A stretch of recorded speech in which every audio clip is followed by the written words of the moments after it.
And now, to close the debate, the Honorable Minister, Senior Minister in the Office of the President, with responsibility for finance and the public service, Dr. Ashni Singh.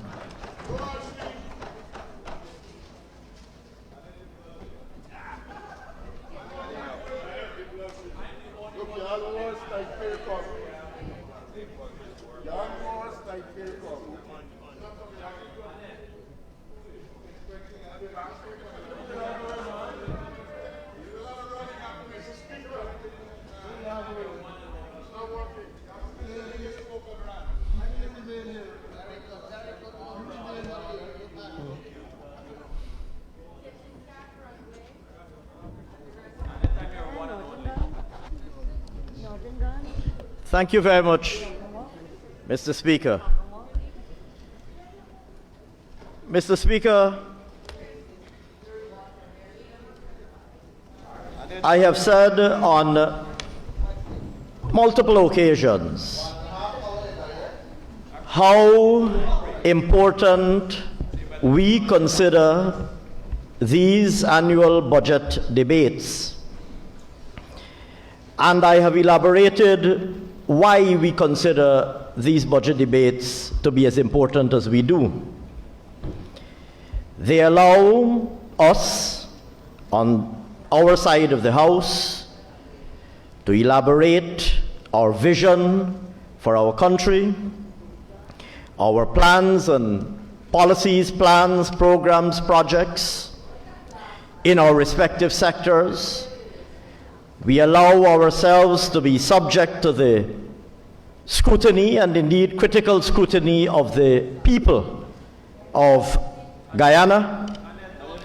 And in the same breath, these debates allow those on the other side of the House to do the same, to articulate their plans and policies, their perspectives on the critical and pressing issues of our time, and the approach that they would adopt to confront these issues. This 2025 budget debate, Mr. Speaker, was no exception in this regard. My colleagues on this side of the House availed themselves of this opportunity, and those on the opposite side of the House endeavored, I believe, the same. And having listened to the 5 days of debate thus far, I believe that the Guyanese people are richer for the time that they would have devoted to following these debates. Except in the opposition. No, and I think it's important that the opposition be listened to. And I was particularly pleased to see young people. There are many in the House, in the viewers, in the visitors gallery today. I was particularly pleased to see so many young people. We had school children, we have university students in the gallery today. We have young people watching on television and on social media. And I was particularly pleased to see and to hear outside of the House how many young people followed these debates over the past week. For example, I spoke with a young teenager just yesterday, and I asked him, I said, "Were you following the budget debates?" And he said to me, "Yes, he was." And I said, "Is there any particular speaker that you want to single out?" And he said, "I enjoyed Minister 𝐁𝐔𝐃𝐆𝐄."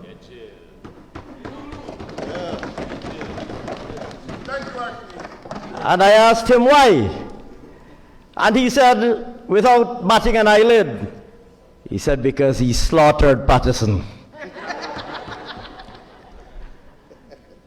Now, I have no doubt that if I had asked him on another day, he might have identified another person. I asked him yesterday, and Minister 𝐁𝐔𝐃𝐆𝐄 spoke yesterday. I have no doubt that had I asked him today, he might have referred to any one of the excellent speeches that we had from my colleagues on this side of the House, who systematically outclassed those on the other side of the House and put on show once again why the People's Progressive Party Civic is in government and why the APNU AFC are sitting over there.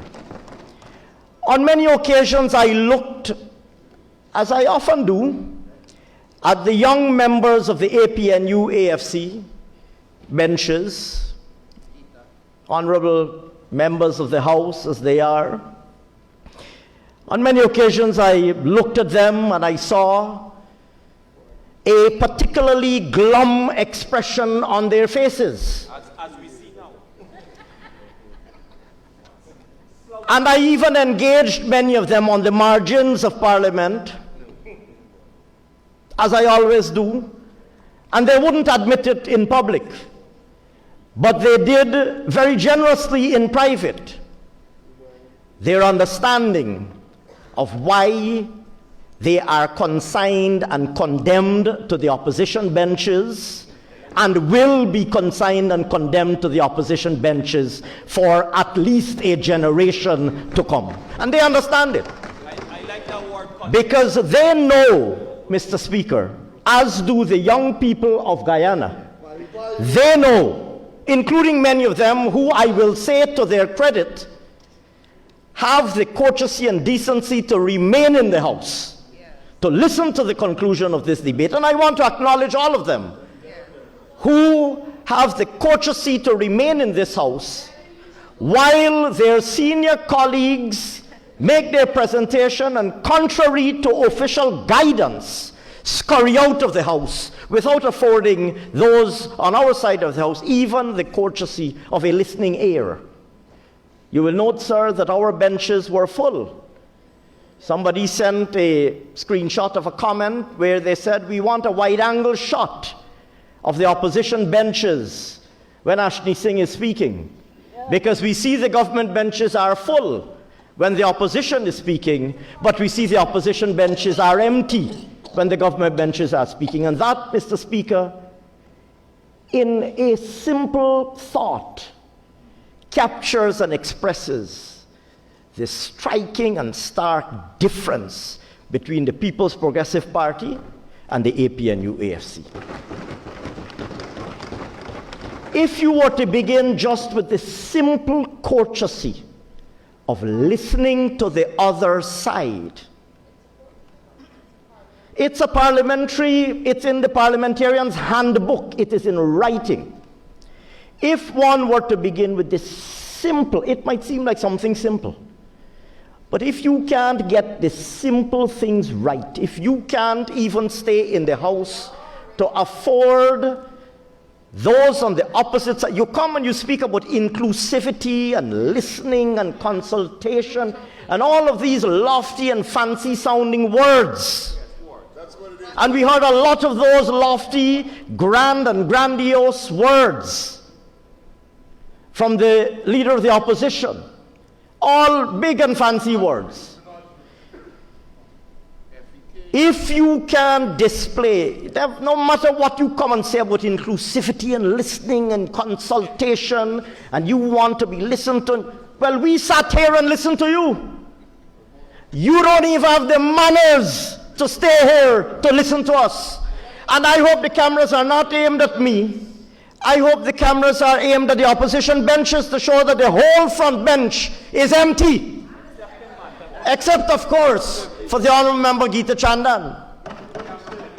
But they come here and pontificate about inclusivity and listening and being given. We listened to them. I was here throughout almost all of their presentations, and throughout all of their presentations today. We listened to them. They don't even have the manners to stay in the House, to listen to what the other side has to say. And of course, as the Honourable Minister Manik Chan points out, if you can't respect the small rules, then small wonder that you are incapable of respecting the bigger things that matter. The bigger things that matter. And so, Mr. Speaker, and I am saying this deliberately because there are some young the young APNU members of Parliament who are still in the House. You must understand why you are sitting where you are sitting today. Because the leadership of your party let you down. And they let down the people who voted for them. They let you down, and they let down the people who gave them a chance to be in government. That's what Dominic Gaskin said. And we heard from the Honorable Attorney General earlier, quoting from Dominic Gaskin, former minister and member of this House. They let down the people of this country when they were given having spent 23 years in opposition, and finally having had an opportunity to come into government, and in no time at all, lost no time at all in demonstrating to the people of Guyana why they were unworthy of being in government. Right. Unworthy. And so, Mr. Speaker, when the political, and I've always said that there is an almost perfect correlation between the political and economic history of our country, as there typically is in any country. And I spoke in the opening of the budget speech about the nexus between democracy and development. When the history of our country is written, or indeed when any one of us, and particularly younger people, look back, including younger members of the APNU-AFC, look back upon the history of the country of Guyana and the history of their own party even, they will see that the PNC, APNU, AFC, on every occasion that they had an opportunity to serve in government, they had absolutely no disregard, they had absolutely no regard for the will of the people. They had no respect for democratic norms that are accepted worldwide. They displayed no concern for the people whom they are supposed to serve, and as a result of which, their successive tenures in office and their respective tenures in office at various times in history were marked by destruction and decimation. And any student, any objective student of history will unavoidably arrive at that conclusion. Because they do not learn. Mr. Speaker, as Mr. Norton was speaking, I was reminded of an old saying. I don't know if it has the status of a Guyanese proverb, but I remember hearing people older than myself saying, "Turtle can't walk if he na push his head out a shell."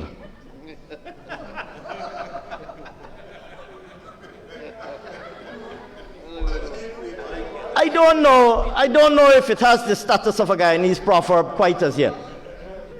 But I've heard it said, "Turtle can't walk if he na push his head out a shell."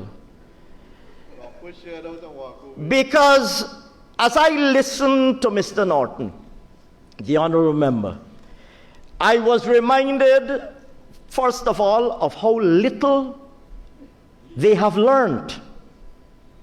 The pushing the head out of the shell is, of course, a figurative or a symbolic or a metaphoric, has metaphoric significance. I was struck by how little they have learned. I was struck, they like to speak about inclusivity, I was struck by how little they have been listening. They're in the little leagues. That might have something to do with the fact that they are perpetually stuck in the little league, as was first pointed out, of course, by the distinguished Vice President and former President.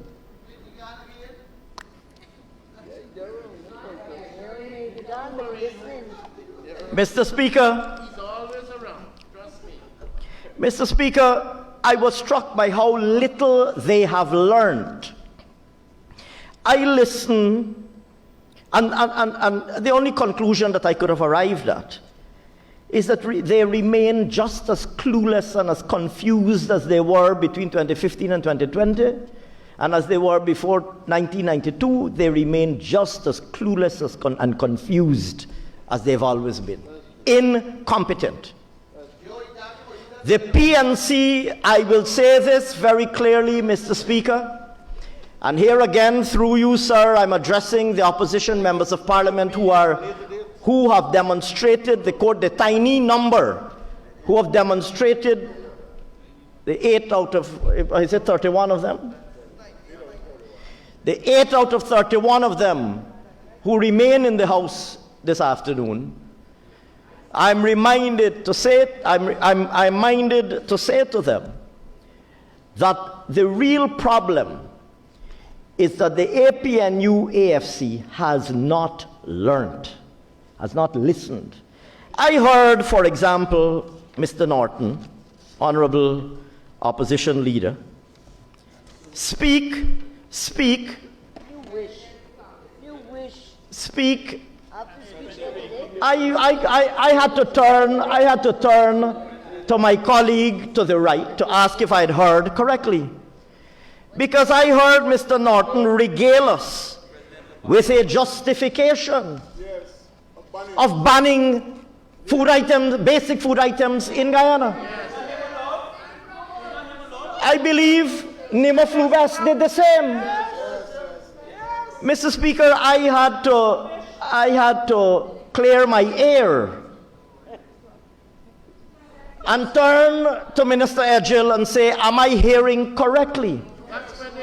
In 2025, Mr. Speaker, in 2025, I heard Mr. Norton stand up today in this House to justify, not only to justify, to say that they're proud. Yes. He said, we're proud of it. They took great pride. Because it led them to great. Not to mention all of the other things. Right. Now it's selfish. And Mr. Speaker, you know, it reminded me of so many little tidbits that I heard during the budget debate that steer me unavoidably to the conclusion that these people have simply not learned. We heard, Mr. Speaker, the Honourable Member Jurita Fanans speak so disparagingly about tourism, workers in the tourism industry, tourism and hospitals, so disparagingly. Mr. Speaker, it was in the 1980s that former President Burnham, PNC President Burnham, described the tourism industry as a parasitic industry. And decades later, they still hold the same view. Decades later, in 1982, Forbes Burnham was quoted by no less than a publication than the New York Times, was quoted as saying that the tourism industry is a parasitic industry, and he has no interest in promoting Guyana as a tourism destination. A parasitic industry. A parasitic. I wouldn't even attempt to, Parasitic. I wouldn't even endeavor Because there's a parasitic industry. an imitation of the mannerism and accent. I would leave that for the Honourable Member Cathy Hughes. I heard Honourable Jurita Fanans While the rest of the population. repeat the same thing, disparagingly, like tourism has no place in Guyana. So out of touch with reality they are. So out of, and they're so confused that Mr. Norton comes back and speaks today about an expanded mandate for the Ministry of Tourism. So confused and clueless and dysfunctional they are. He said the people of Annandale were happy with the ban item. Mr. Speaker, to justify, Mr. Speaker, but I'm glad that he did it. I'm glad that he said clearly that he is proud of the fact that their party banned basic food items, because they receive in Guyana today a generation a generation from amongst whom, if you consumed sardines in a can, you couldn't dispose the cans in your garbage bin. You went to your backyard and buried those sardine cans. Generation alive today, Mr. Speaker, for whom wheaten flour was as illegal as cocaine, and if you were caught with it, you were thrown into jail. And your vehicle was seized. And your vehicle was seized. And Mr. Norton comes today to say they're proud of doing that without a modicum or morsel of regret for the people, without a modicum or morsel of regret for the thousands of people who were criminalized because they ate potatoes, or they ate split peas or dal, or because they had a roti made of flour, or a dal puri even. Meanwhile, they're lashing up the roti. And Mr. Norton comes to tell this house that the PMC, the APNU, so they have a new name, but they are proud of the fact that they criminalized thousands of people. They criminalized all of the people of Barbados, amongst others, for eating roti or eating dal. And these people want to present themselves as electable. The police lock up a lady, you couldn't find the roti, but you say, here the roti, clap. Lock the lady up. The lady hide the roti behind the There, you might believe that Mr. Nandalal, the honorable member, is joking. But there are famous stories from Barbados of people being stopped at the toll gate. You remember in those days you had toll gate, you used to get paid for drive on the road. You remember how many toll gates you had in Barbados? There are famous stories. They had one in Adventure, they had one further up. There are famous stories about people who get stopped by police at the toll gate, and the policeman pull them over and say, I smell the sardine on your breath. I carry you to the police station. Sit down on this bench. Breathalyze them for sardine. Breathalyze them for sardine. And lock them up. And Mr. Norton comes today to say he's proud. He's proud of making these people criminals for eating a dish or a food of their choice. Mr. Speaker, we heard Mr. Norton for weeks, sir. For weeks they have been regaling us with arguments about why we should not be investing as much as we are in infrastructure. We heard this outside, we heard you can't eat road, you heard, and for weeks since the budget was tabled, and for 1 week, speaker after speaker was trotted out to tell us about investing too much in infrastructure and about the absence of feasibility studies. And then Mr. Norton comes, even in his own speech, he starts out to saying we're investing too much in infrastructure. We're doing far too much on infrastructure, building too many roads and bridges. And then, Mr. Speaker, when he put the two halves of his speeches, I don't know if he had two contributors to the speech that he was given to read. And apparently the two contributors didn't consult with each other. So the person who wrote the first half of his speech gave him a cost down on why too much infrastructure is being built by the PPP. And then the person who wrote the second half of his speech and send him to read, little eager that he is, right? The person who wrote the second half of his speech was clearly pro-infrastructure. So hear what they said. The second half of the speech started out with a lecture to us on the developmental impact of the United States of America's interstate highway system. and how transformational the interstate highway system of the United States of America was. But not to be outdone, he want to build more than the U.S. interstate. So he said he will build bridges across the Essequibo River at multiple points. Not content with one, he said we do a little drop from Parika to Wakanam, Lekanam, Legwan, and then you go on to Supanam or so, right? Not content with one bridge. Not content with one bridge.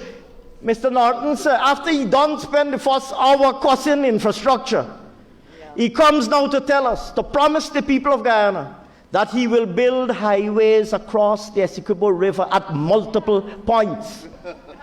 Not one, at multiple points. Two contributors are on life support.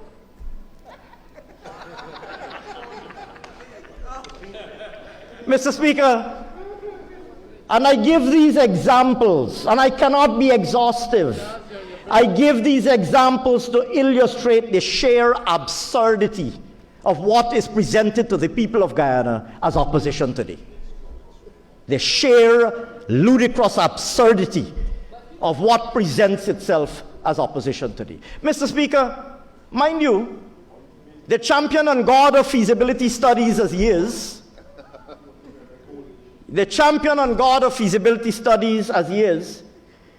I don't know if he has done a feasibility study on these multiple bridges across the Essequibo River. Perhaps he might like to share them with us, because he advocates and champions feasibility studies. I don't know if Mr. Mahipal and Mr. Figueira have these feasibility studies. They've been left to represent APNU in the House. The champion of feasibility studies, as Mr. Norton is, I don't know where these feasibility studies are for these multiple bridges. He's then, Mr. Speaker, not content with these multiple bridges. I heard a few of my colleagues said, what about the road to the moon? Because it's only that left. The only thing left for he announced was a road to the moon. He spoke about a national railway. He spoke about bringing back the Guyana Airways Corporation. Mr. Speaker,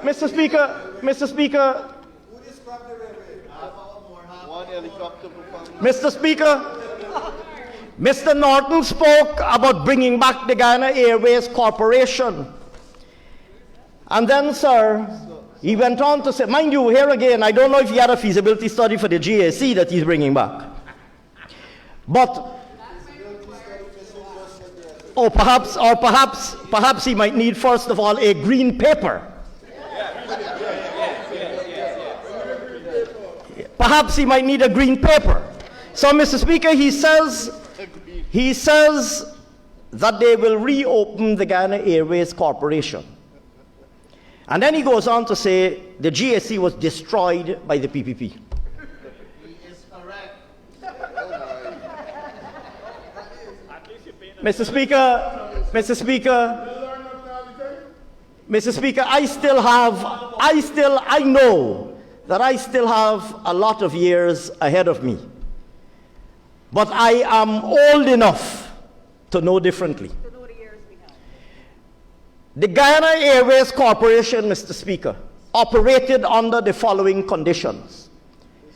They offered scheduled services, fly to a few cities, New York and so on, New York, Miami. But, Mr. Speaker, when the maximum leader decided that he needed to travel somewhere, the aircraft was commandeered. It was taken out of the corporation, taken off the route. Never mind that you had thousands of people with tickets that they paid for. Never mind that the airline had thousands of people who had booked their tickets, save up their money and book their ticket. When Burnham decided that he wanted the plane was taken out of the corporate, off the route. But not only that, sir, you know what they call the aircraft livery? You know the livery? The word is livery. Delivery. You know delivery? They used to go change the seat cover to put on Barnum favorite color because Barnum go only sit on a purple seat. So they used to go to change. This is a true story. It's widely documented. Mr. Speaker, and you know this too, Mr. Speaker, you were around too. You were a young man, admittedly, but you were around too. Delivery. The Honourable Minister Teixeira knows this too. She has historic connections with the Guyana Airways Corporation. Delivery of the aircraft had to be changed. The seat covers had to be changed. For the kabaka. And the menu. For the self-styled kabaka. Purple seats. Purple. I don't want to say that the royal rear would only allow itself to be seated upon a purple seat. Yes. The royal rear end. The royal rear end must only make contact with a purple seat. So the seat covers had to be changed. Mr. Speaker, we have copies, sir, of the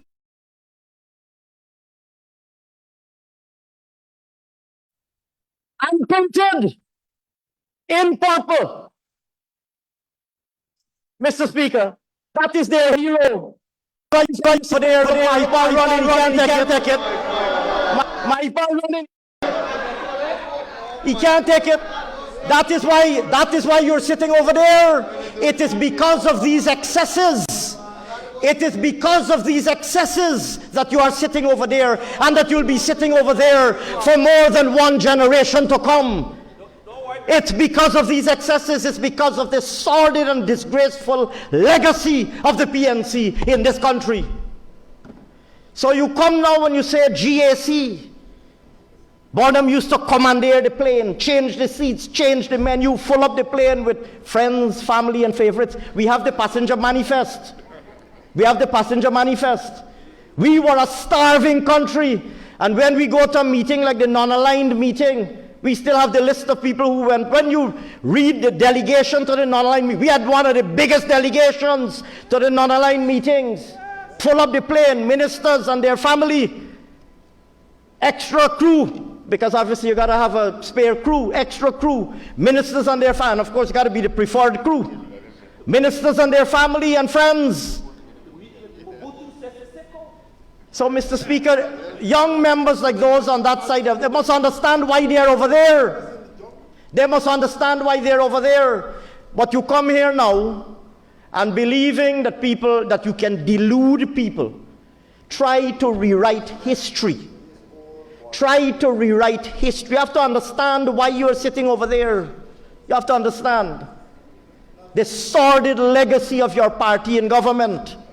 Come here and misrepresenting all sorts of facts with lofty big ideas. The reality, sir, the reality, Mr. Speaker, is that the APNU, AFC, PNC, as they really are, no matter what they call themselves, they suffer a few very fundamental problems. The first is a credibility deficit that they are unable to repair. They have a credibility deficit that they're unable to repair. And the problem is that they don't even seem to want to try to repair it. Because coming here year after year and repeating the same, I don't want to say nonsense, sir. As a young student in the United Kingdom, sir, I used to hear the word malarkey. They come here year after year. It's not a word that's widely used in Guyana. But I intend to use it more frequently in association with the APNU AFC. They come here and repeat the same malarkey. Oh, is that a word that President Biden uses? They come and repeat the same malarkey year after year. Mr. Speaker, the Honourable Member Cassie Hughes. The Honourable Member, did I say young? Oh, I said the Honourable Member Cassie Hughes. I didn't say, my apologies. I didn't mean to offend Mrs. Hughes. But the Honourable Member Cassie Hughes, sir, comes here and speaks about integrity, and, regales this House with, accusations and insinuations and innuendos. Mr. Speaker, who is, it was the Honourable Member Minister Joe Hamilton who said, let me tell you who you are and what you are. Yes, he said so. It was the Honourable Member Joe Hamilton who said so, Minister Joe Hamilton, let me tell you who you are and what you are. And let me invoke his words to tell this Honourable House once again who the Honourable Member by Parliamentary Convention, Cathy Hughes, is, who she is, and what she is. Mr. Speaker, Guyana Chronicle, September 9, 2024. Cathy Hughes admits signing checks approving payments to her company at her ministry. Imagine that. Imagine that. Mr. Speaker, they have the audacity, they come and they speak about and temerity to speak about about that C word as they've been saying. Mr. Speaker, Cathy Hughes, the Honourable Member by Parliamentary Convention, admits signing checks and approving payments for a company that she owns. Mind you, not she friend. I hope she friend and she family them watching. Because it's not she friend or she family or she favorites, it's herself.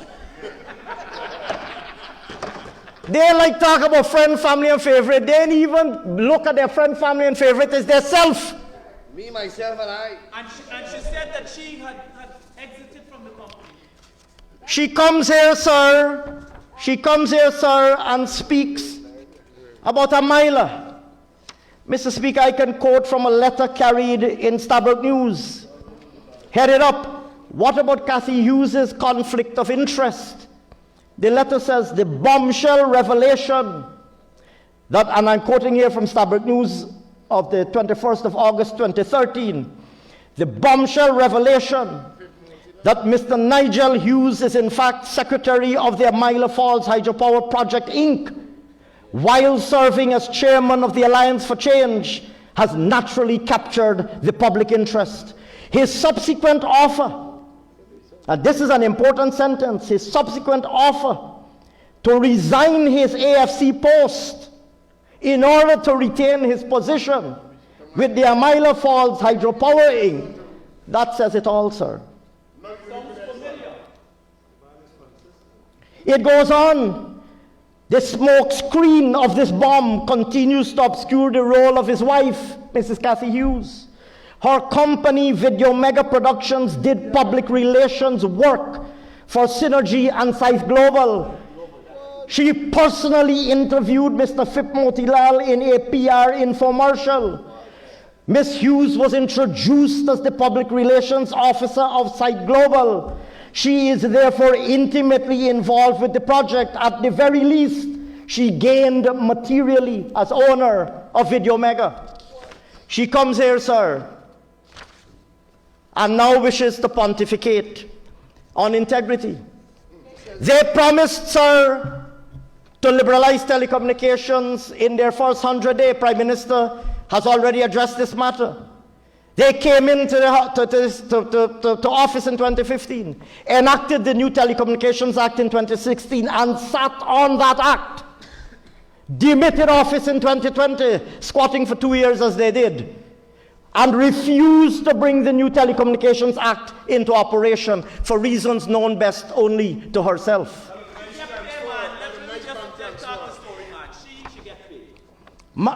Prime Minister has already spoken, and others before me. Newsroom.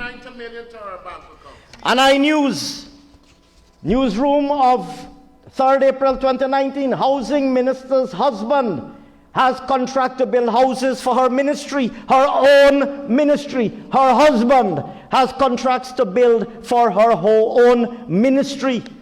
And I'm not going to repeat what Prime Minister said on this matter earlier. Miss Valda Lawrence coming here, preaching sanctimoniously as they do,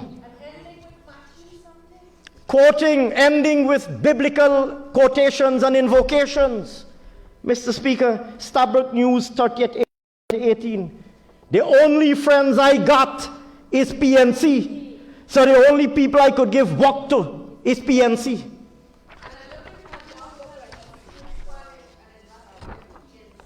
That is correct. That is correct. Right now, we're looking for a doctor who can talk Spanish or Portuguese, and I want one that is PNC.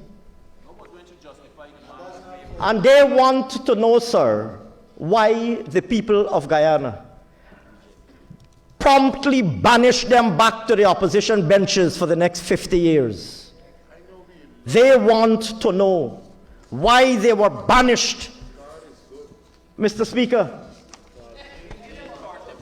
Mr. Speaker, I didn't intend. Mr. Speaker, the Honourable Member Cathy Hughes comes here and tries so pathetically to reopen this issue of the signing bonus. Mr. Speaker, the young people are here, and young people are watching us. They can Google. They just got to Google Winston bonus. You know what's the first story that's come up? 23rd November 2017. No signing bonus with ExxonMobil, says Finance Minister. And a big picture of Winston Jordan.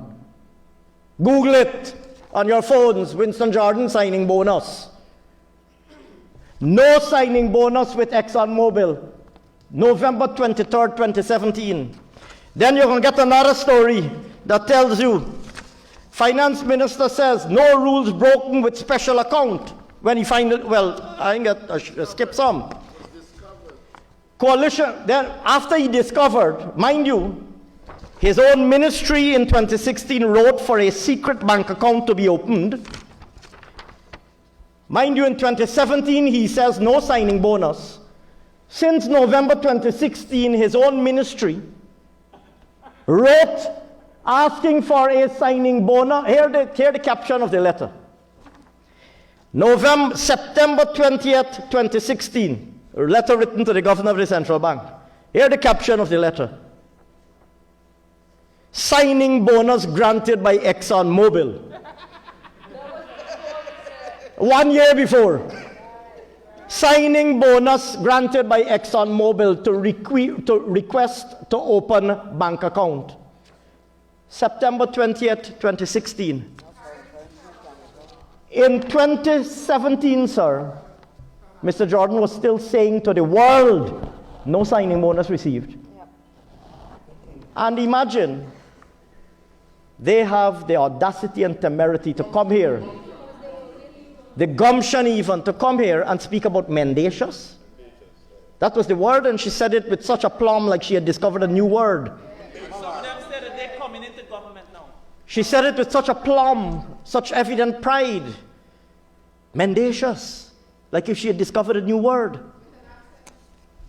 I wouldn't even try to imitate the accent. When finally the APNU Finance Minister, Winston Jordan, discovered that he couldn't hide the signing bonus any longer, he changed tune somewhat. He said the coalition was misled by Exxon negotiator with US $18 million gift in 2016. That, sir, was carried in the 𝐃𝐄𝐁 News of August 18, 2021. Mind you, Mr. Speaker, the account was opened and the monies were deposited and their existence denied when there was no NRF Act, which means that the money by law should have been deposited in the consolidated fund. Correct. And nobody has the right to decide, that they will keep it out of. They've made all sorts of excuses that they kept it out of the fund to meet this type of expense and that type of expense. The Parliament of Guyana was denied the opportunity, first, of the knowledge that this money, which is public money, existed, and secondly, denied the opportunity to appropriate the use of the money. And the people were denied knowledge of the existence of this money, sir. And they lie about it. Somewhere in the mix, sir, he also said, US 20 million, this is iNews now, November 13, 2017. 20 million Exxon bonus to government. Finance minister cannot confirm receipt. Says he will check. Says he will check.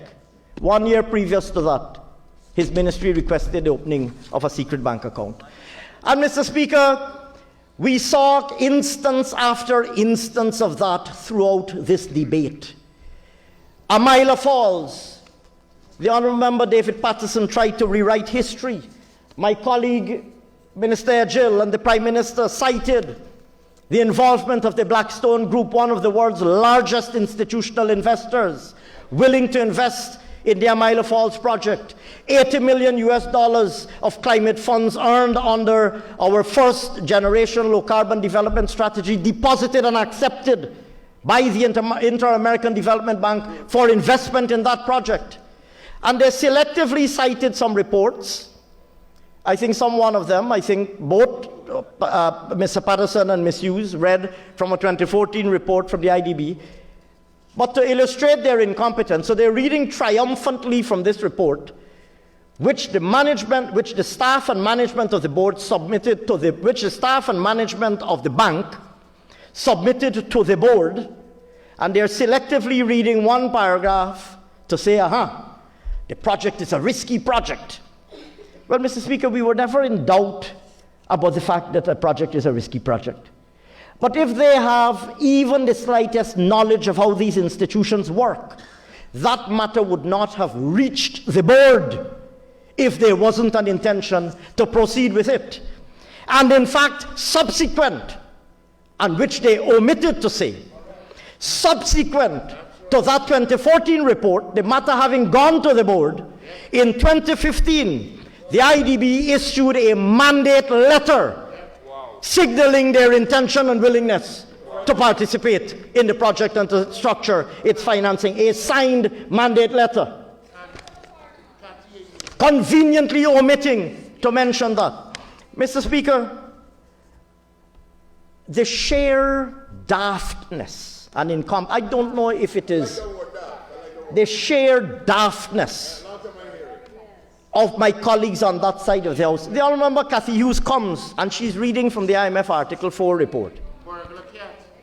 She's reading from the IMF Article 4 report and she's boasting. Hear the boast, Mr. Speaker, hear the boast. She says, the central government's overall deficit, let me not even try to. I will do this House a grave disservice if I try to mimic the mannerisms and accent. I couldn't do that, sir. So she comes here and she reads from the IMF Article 4 report. Somebody apparently gave her this sheet of paper and said, read this. This is a trump card. So she comes and she reads, pulls out the trump card that she was given by somebody, and she says the central government's overall deficit came in at 3.5% of GDP, better than the 2018 budget. And Article 4 estimates of 5.4% of GDP. So she comes here and she boasts that their deficit in 2018, that the IMF commended them, that their deficit in 2018 was better than budgeted. They budgeted a deficit of 5.4% and they reported a deficit of 3.5%. 2 percentage points difference. They overperformed by 2 percentage points. Mr. Speaker, there are two ways that you overperform your deficit. You either don't spend the money in your budget, or you tax the people more and collect more revenue from the people. That's not a performance enhancement. Mr. Speaker, they did a healthy dose of both. In that year, sir, they collected more. They had already imposed the more than 200 new taxes and increased fees on the Guyanese people. Some, in fact, have counted it to be almost 400. They had already taxed the Guyanese people and projected higher tax revenues, and they overperformed their tax revenues by more than $20 billion. In other words, sir, putting on the shoulders of the Guyanese people taxing, mind you, this thing that Cathy Hughes comes to boast about, this improvement in the deficit, was as a result of putting VAT on water, putting VAT on electricity, putting VAT on wheelchair, putting VAT on medicine, putting VAT on educational items, putting VAT on baby formula, Putting back VAT on data. putting VAT on heavy equipment, taxing their blood, taxing the life and the blood out of people, overperforming their tax revenue performance and not giving the people back any relief. And she comes here very proud, sir, to say we returned a smaller deficit in 2018 than we had projected. Not even understanding such... Clueless, totally clueless. Not even understanding what she's reading, sir, nor its implications.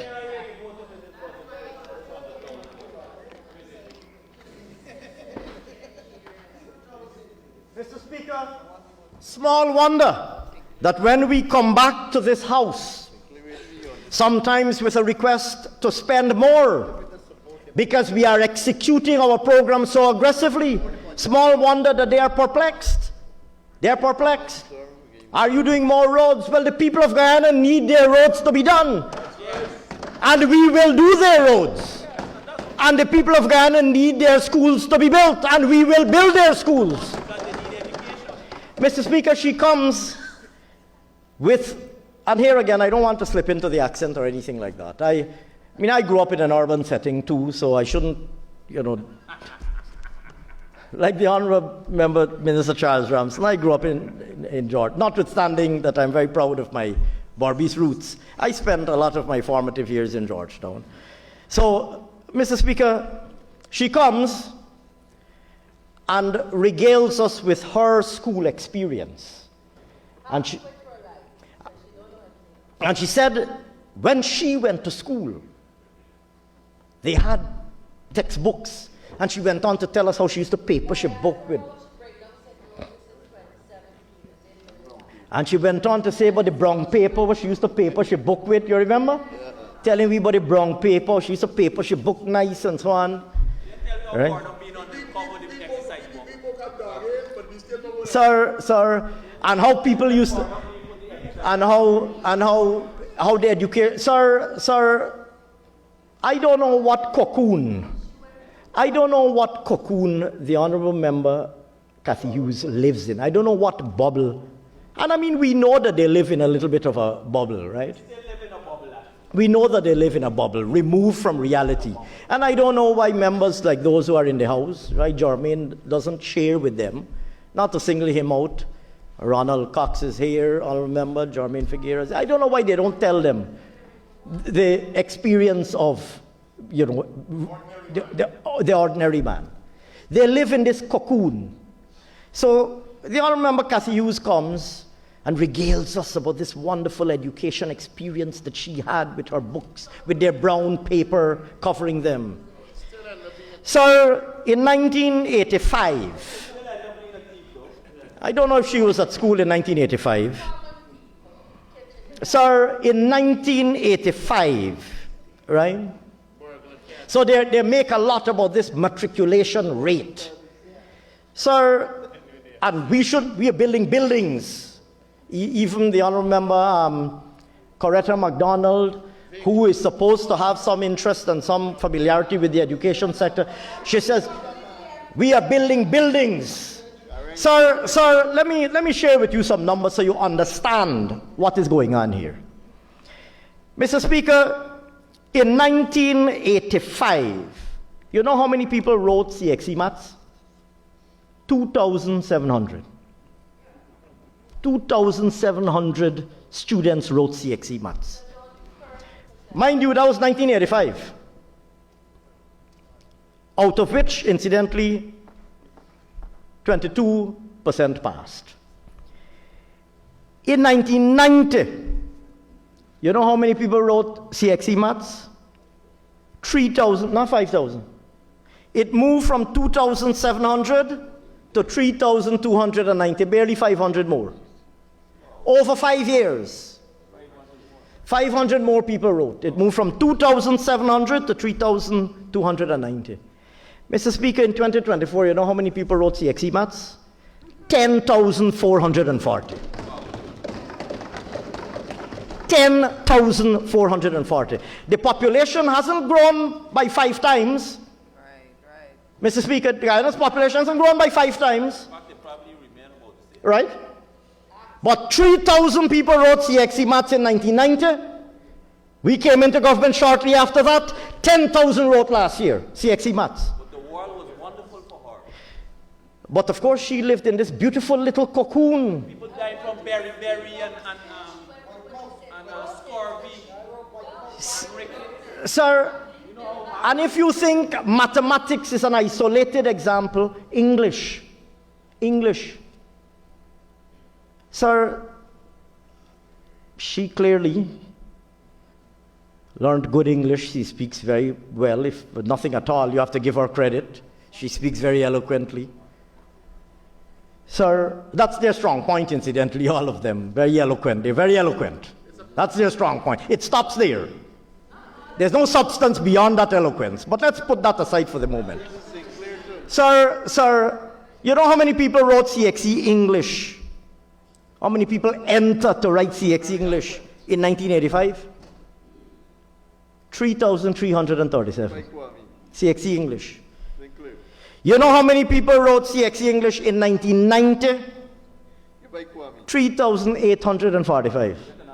And they get another 500. Must be the same 500. Mr. Speaker, you know how many people wrote 𝐶𝐃 English in 2024? 9,462. The population in triple. The population in triple, sir. Sir, let's talk about how many passed. I'll tell you about how many write. Let's talk about how many passed. Mr. Speaker, in 1985, you know how many people passed 𝐶𝐃 maths? 612. Mr. Speaker, in 1990, you know how many people passed 𝐶𝐃 maths? 556. In the whole country, 556 students passed 𝐶𝐃 maths. You know how many passed in 2024? 2,917. 𝐶𝐃 English, you know how many people passed in 1985? 648. You know how many passed 𝐶𝐃 English in 1990? The number come down to 514. Mr. Speaker, hold for a moment. In 1990, 514 students passed 𝐶𝐃 English. After this wonderful Barnumite and Height glorious days that they come and tell us about, 514 people passed 𝐶𝐃 English in 1990. Sorry, you know how many persons passed 𝐶𝐃 English in 2024? 6,536. More than 10 times. More than 10 times the number that passed in 1990. So they can live in their little cocoon where to pass 𝐶𝐃 English you had to go to maybe 1 or 2 schools in Georgetown. They can live in their little cocoon that if you go to 1 or 2 schools in Georgetown, which perhaps she had the good fortune of going to, and you might pass the 𝐶𝐃 maths and English. But if you didn't have the good fortune of going to 1 or 2 good schools in Georgetown, you stood no chance of passing 𝐶𝐃 maths and English, much less of matriculating, and much less being prepared to have a productive and successful life. And guess what, Mr. Speaker? The People's Progressive Party came into government and we changed that. Tell them how many schools they had. We built schools in all 10 of our regions, and Minister Manichan spoke about how many schools we built from 92 to 2015, and we are building more schools than ever before. And I am saying, Mr. Speaker, through you and through the privilege afforded me by the cameras today, I am saying to the young people of Guyana that our commitment to you is that we will never return to those days where you got to go to 1 or 2 schools in Georgetown to do well. Our commitment to you is no matter where you live, you will have access to good quality education. So they can come here and throw all manner of tantrum they want about building schools and infrastructure and buildings. We will build the schools and we will build the dormitories, and we will build the teachers' quarters so that all of the children of Guyana can go to school. You see, for them, sir, for them on that side of the house, and particularly those on the front benches, those caught in this urban elite trap, for them, sir, life is all rosy and good. Life is all rosy and good. They are so far removed from the realities of the people of Guyana. Even in opposition. Whether in government or in opposition, they don't even have a clue what's going on. The young people of Guyana deserve a chance, and we will give them that chance by building the schools, by putting textbooks in the schools, by putting school meals, the school feeding program in the schools, by giving them the cash grant. We will give them that chance that the APNU, AFC, and the PNC before them failed to give them. So they can come here, sir, with all of, and they try. I can give you so many examples of their efforts to rewrite history. They keep challenging this thing about taxes that they increased, Mr. Speaker, their own budget speech. Sir, their budget speech used to have, there used to be some appendices in their budget speech that we don't have anymore. Sir, the 2016 budget speech had an Appendix 9, proposal for the increase in license fees. They're coming back now to ask me to answer a parliamentary question on something that is captured in their own budget speech. And they're making a big hullabaloo about this. A big hullabaloo. A load of malarkey. Sir, Appendix 9, Budget Speech 2016, enshrined for posterity in the Parliamentary Library and the National Archives. Proposal for the increase in license fees. Sir, everything, you name it. Hire car, cycle, tractor, bus. Appendix 9. Sir, it continues. Goods vehicle, articulated vehicle, sir, motor horse. Motor horse. Sir, the motor horse fee get carry up. Don't forget the mule cart. I ain't come to the mule cart yet. You got Appendix 10, liquor licenses that gone up. Appendix 11, trade and miscellaneous licenses that gone up, sir. Everything, trade license, butcher shop license, cigarette factory, pawnbroker license. Sir, cart, drawn horse, sir. Item number 119. They want me list 200. One table alone got 147. Sir, Appendix 11 alone got 147. Right? 2016 budget speech, sir. And they come in here and jumping up about a question that for Honorable Ferguson, somebody write the question and get set you up for look stupid. Sir, item number 119 of 147, carts drawn by horse, pony, or mule. I can't remember when last I see a mule. Sir, I can't remember when last, mind you, they got a different rate here. Mind you, cart drawn by horse, pony, or mule got one rate. But if it is a cart drawn by horse, pony, or mule kept or used in Georgetown, you get another rate. You get another rate, and that one gone up to. Higher rate, higher rate. And sir, Poor horse want no we do. just in case the cartman, Mule want no we do. just in case the cartman don't have a horse, pony, or mule, and he pull in the cart with a bullock, right? A cart drawn by bullock or ox. Full card. Full card and ox. And figure you want to know why you're sitting down over there? You want to know why you're sitting, and Raj Kumar, you want to know why you're sitting down over there, and young Sayers from Linden. And seriously, You want to know why you're sitting down over there? This is what your leaders did to you. This is what your leaders did to you. That's why you and guess what? That's why you will spend another generation over there. This is what your leaders did to you. Car drawn by bullock or ox. If the mule weary and the cartman say you're gonna get a bullock or an ox. Not a feepenny.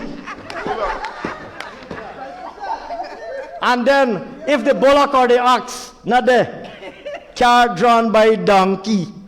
I thought donkey was exempt. No. That was a tax-free donkey. Car drawn by donkey. Beast of burden being captured. Right? And you got a different rate. One for a donkey inside Georgetown and one for donkey outside Georgetown. Sir, in the budget, here, Dinesh Jaipasad, come in here, they're rolling you out here for Comcast PPP. This is what PNC did to you and the people of Guyana. This is what APNU AFC did to you and did to the people of Guyana. And they got you, rolling you out here for tax strippiness in the parliament. And the horses, and the mules, and the bullocks. Sir, and they want to know why the Guyanese people, sir, everything, cinematography, ball and dance, you want to get a little dance there, jack up the feet on that too.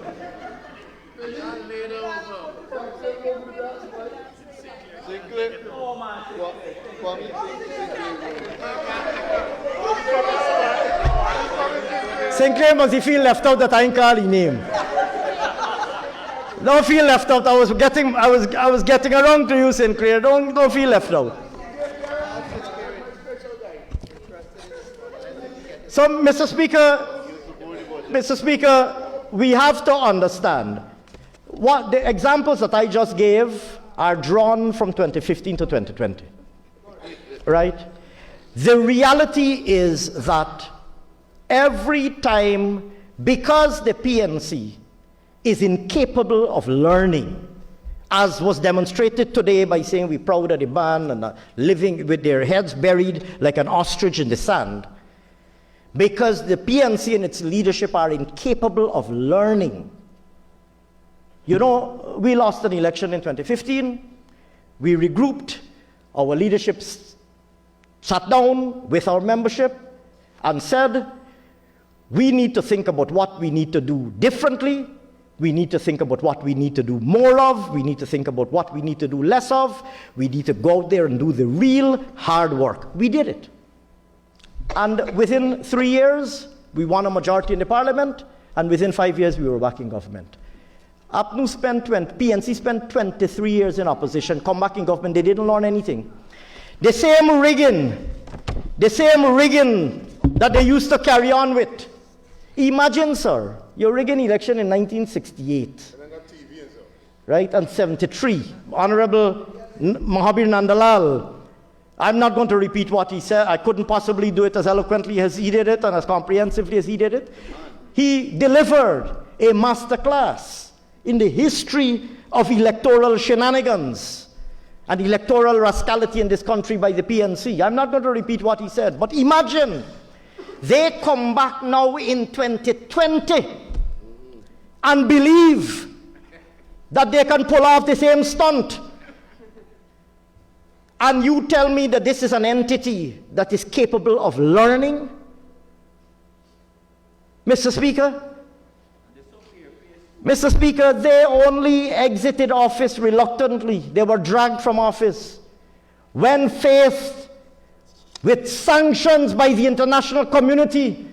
Imagine that is where they took Guyana, to a point where they had to be sanctioned to be removed from government. The U.S. Secretary of State himself, at the time, Michael Pompeo issued multiple statements.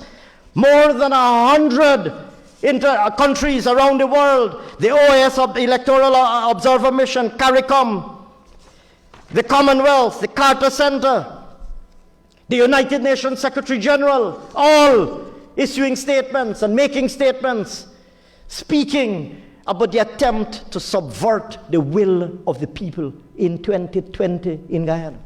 Range of government must step aside. And we have a whole, the Commission of Inquiry, Honorable 𝐃𝐄𝐁𝐀𝐓, raised the report and quoted from it. Such an attempt to steal an election cannot be recalled anywhere else in the civilized world. I think it was the late was it Bruce Golding who said it? Bruce Golding said it. The most transparent attempt to steal an election, to rig an election. To alter results, what were the words that he used? Sir, so we have to understand that the APNU AFC has not learned. They have not learned. They are, as I said some years ago, they are the same old PNC. And Mr. Speaker, several speakers, I made the nexus between democracy and development in the budget speech. And several of my colleagues developed on this nexus, including those who spoke earlier today.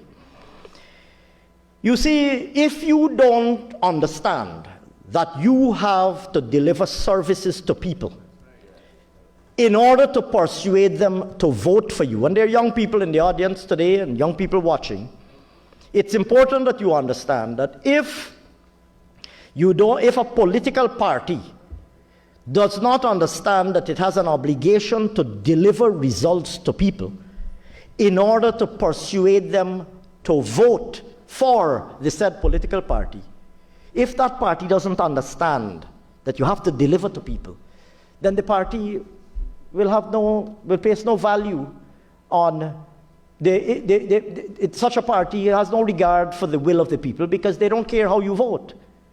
So there is an unbreakable nexus. If you understand that you have to win votes from people, you understand that you have to deliver results to them. If you believe that you can steal an election, then you don't care about delivering results to people. And the inevitable path that you will go down is a path of destruction. Mr. Speaker, volumes can be written about the economic, you hear Mr. Norton, even when Miss Hughes, the honorable member, Mrs. Hughes, when they come and they speak through these rose-colored glasses with such nostalgia about the beautiful, great Burnham years and the good old days when the PNC was in government. Mr. Speaker, let me quote from a few selected newspaper articles. 1987, January 23rd, 1987, front page. It was also a budget season. Mr. Carl Greenidge had just presented the budget for that year. Mr. Speaker, the front page of Starbuck News said, Guyana devalues dollar. Greenidge presents a 10-to-1 is murder budget. Mr. Speaker,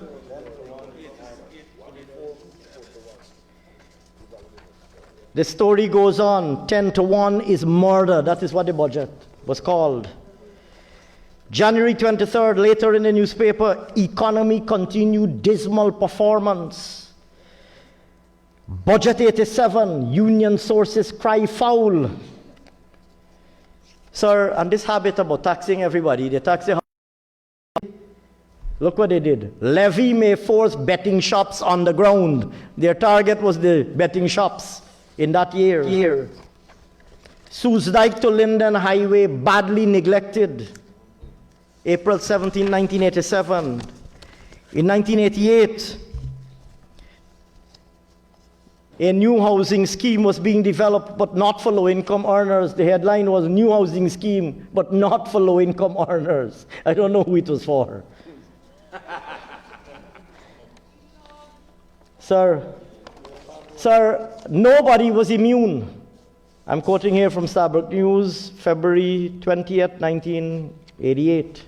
Sir, nobody was immune. Budget hampers work of CARICOM Secretariat. Even the CARICOM Secretariat, sir. 𝐁𝐔𝐃𝐆𝐄. And then they had another story at the bottom, GTSL selling off wrecks. GTSL, incidentally, was the Guyana Transport Services Limited. They used to run buses. And there's a picture with a graveyard of buses. GTSL selling off wrecks. Sir, January 9, 1988, 1987 was a traumatic year. Floods, devaluation, protests, defections, blackouts, fuel crisis, queues, shortages, and scandals. A city underwater. And I see a man driving here, a Morris Oxford, through the water. Morris Oxford, look at Morris Oxford. Honorable member Indar is, I think he's big enough, he's old enough to remember the Morris Oxford. 1989, you must understand where Guyana was heading with APNU. These are all parts of a bigger picture. We must understand where Guyana was heading with APNU. And if they had been allowed to get away with the rigging in 2020, we would have been right back here. We would have been right back here. You just have to judge from their behavior. Mr. Speaker, 1989, it wasn't like a one-off phenomenon. April 5th, 1989, Stabroek News again. People stunned by devaluation and prices, feeling the shock waves. Linden protest. Oh Lord, even the newspaper price gone up. New prices for Stabroek News.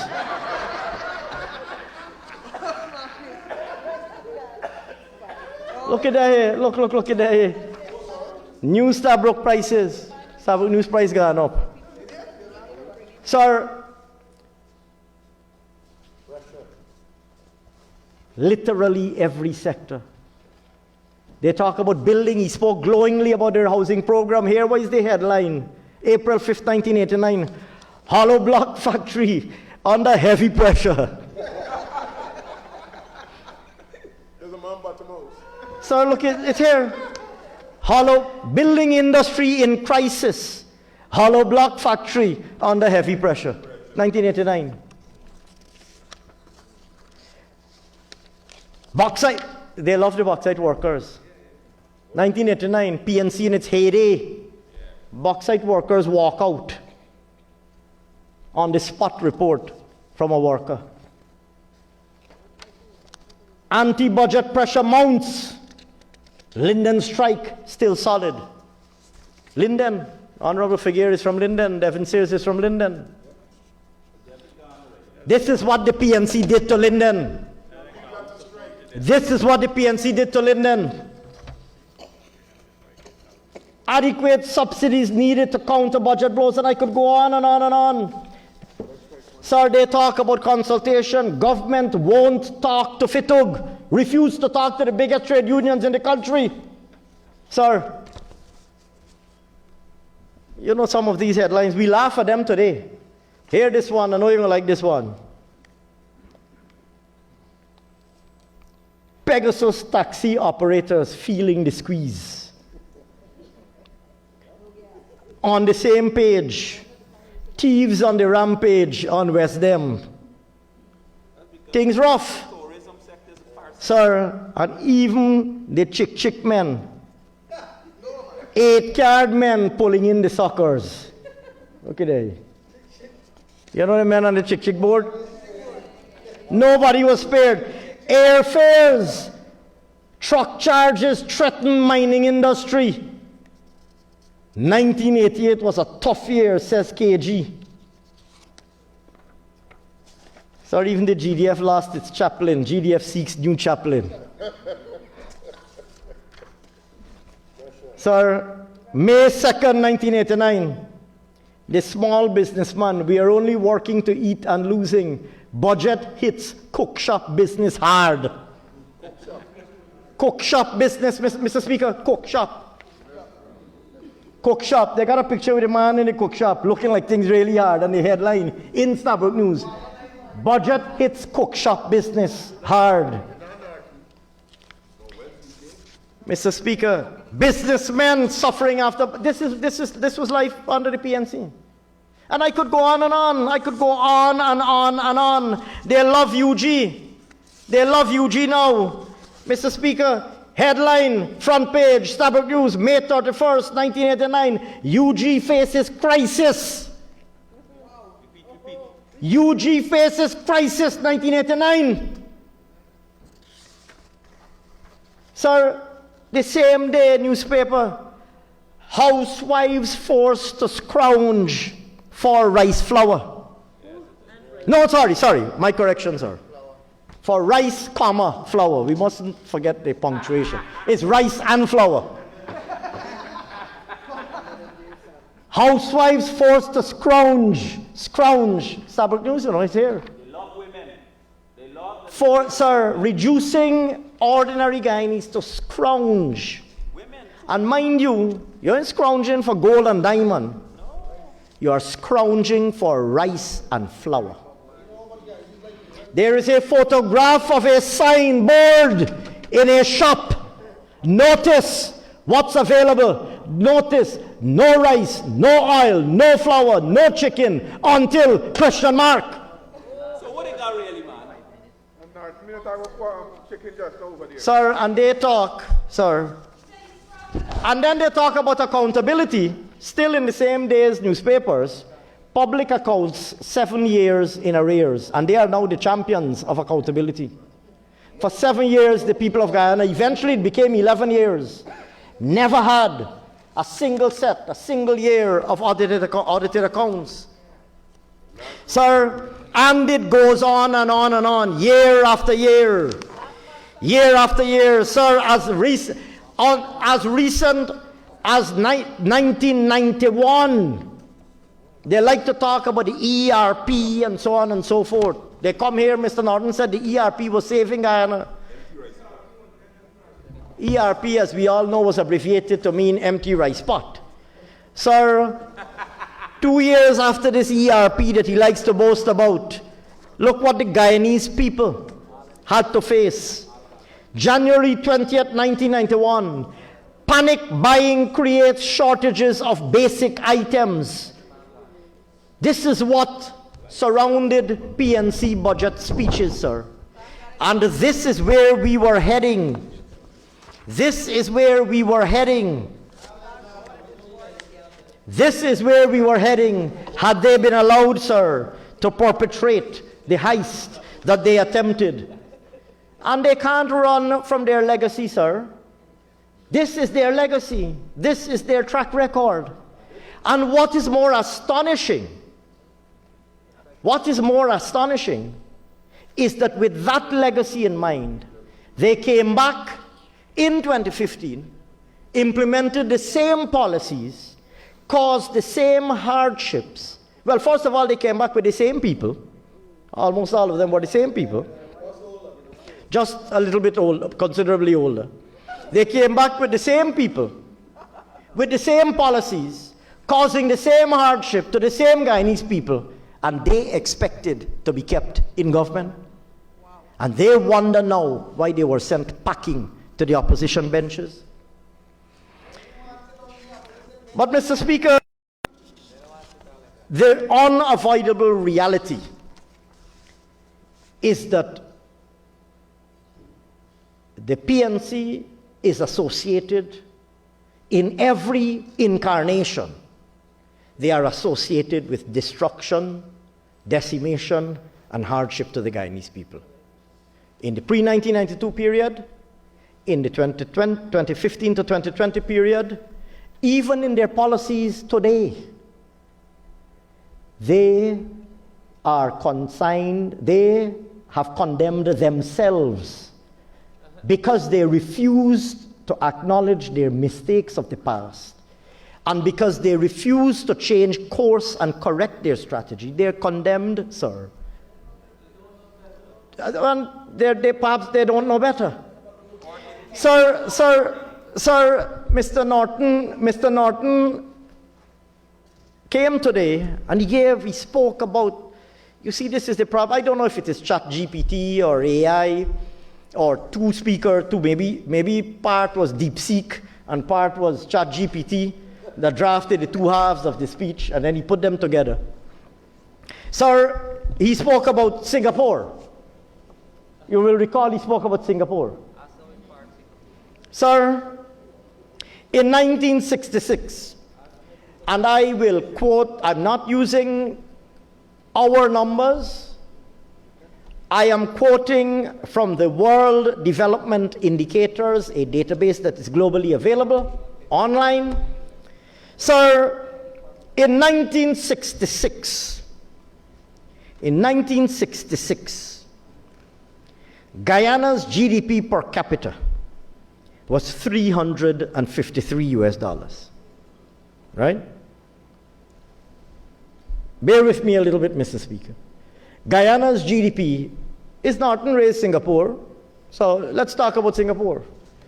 In 1966, Guyana's GDP per capita was $353. Singapore's GDP per capita was $567. So they were ahead of us, but a little ahead of us. We were 353, they were 567.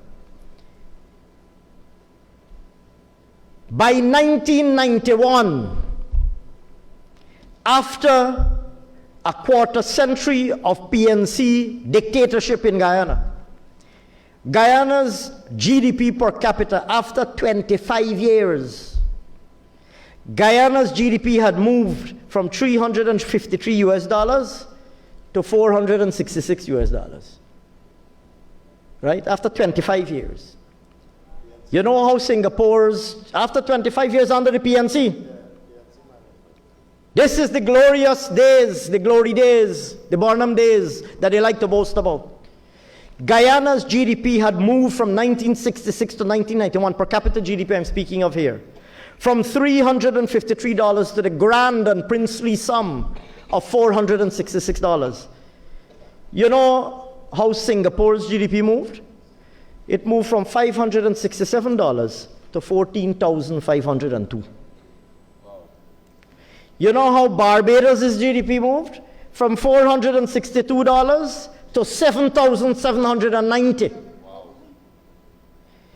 You know how Trinidad and Tobago's GDP moved? From $768 to $4,205. And in 1991, we were stuck at the princely sum of $466 per capita. Sir? But meanwhile, continues living in a cocoon. Meanwhile, they continue to exist in their cocoon, their little bubble, commandeering the GAC aircraft, sitting on their purple seats, accompanying the maximum leader as he trots off to some other corner of the globe. Sir, this is what the PNC did to Guyana. This is what the PNC did to Guyana. Mr. Speaker, let us talk about Guyana's debt. Mr. Speaker, as we started the decade of the 1970s, Guyana's debt to GDP, as we banked the turn into the 1970s, Guyana's debt to GDP, just after independence, mind you, we got independence in 1970. Guyana's debt to GDP was in the vicinity of 100%. Sir, by 1991, Guyana's debt to GDP had moved from 100% to 617%.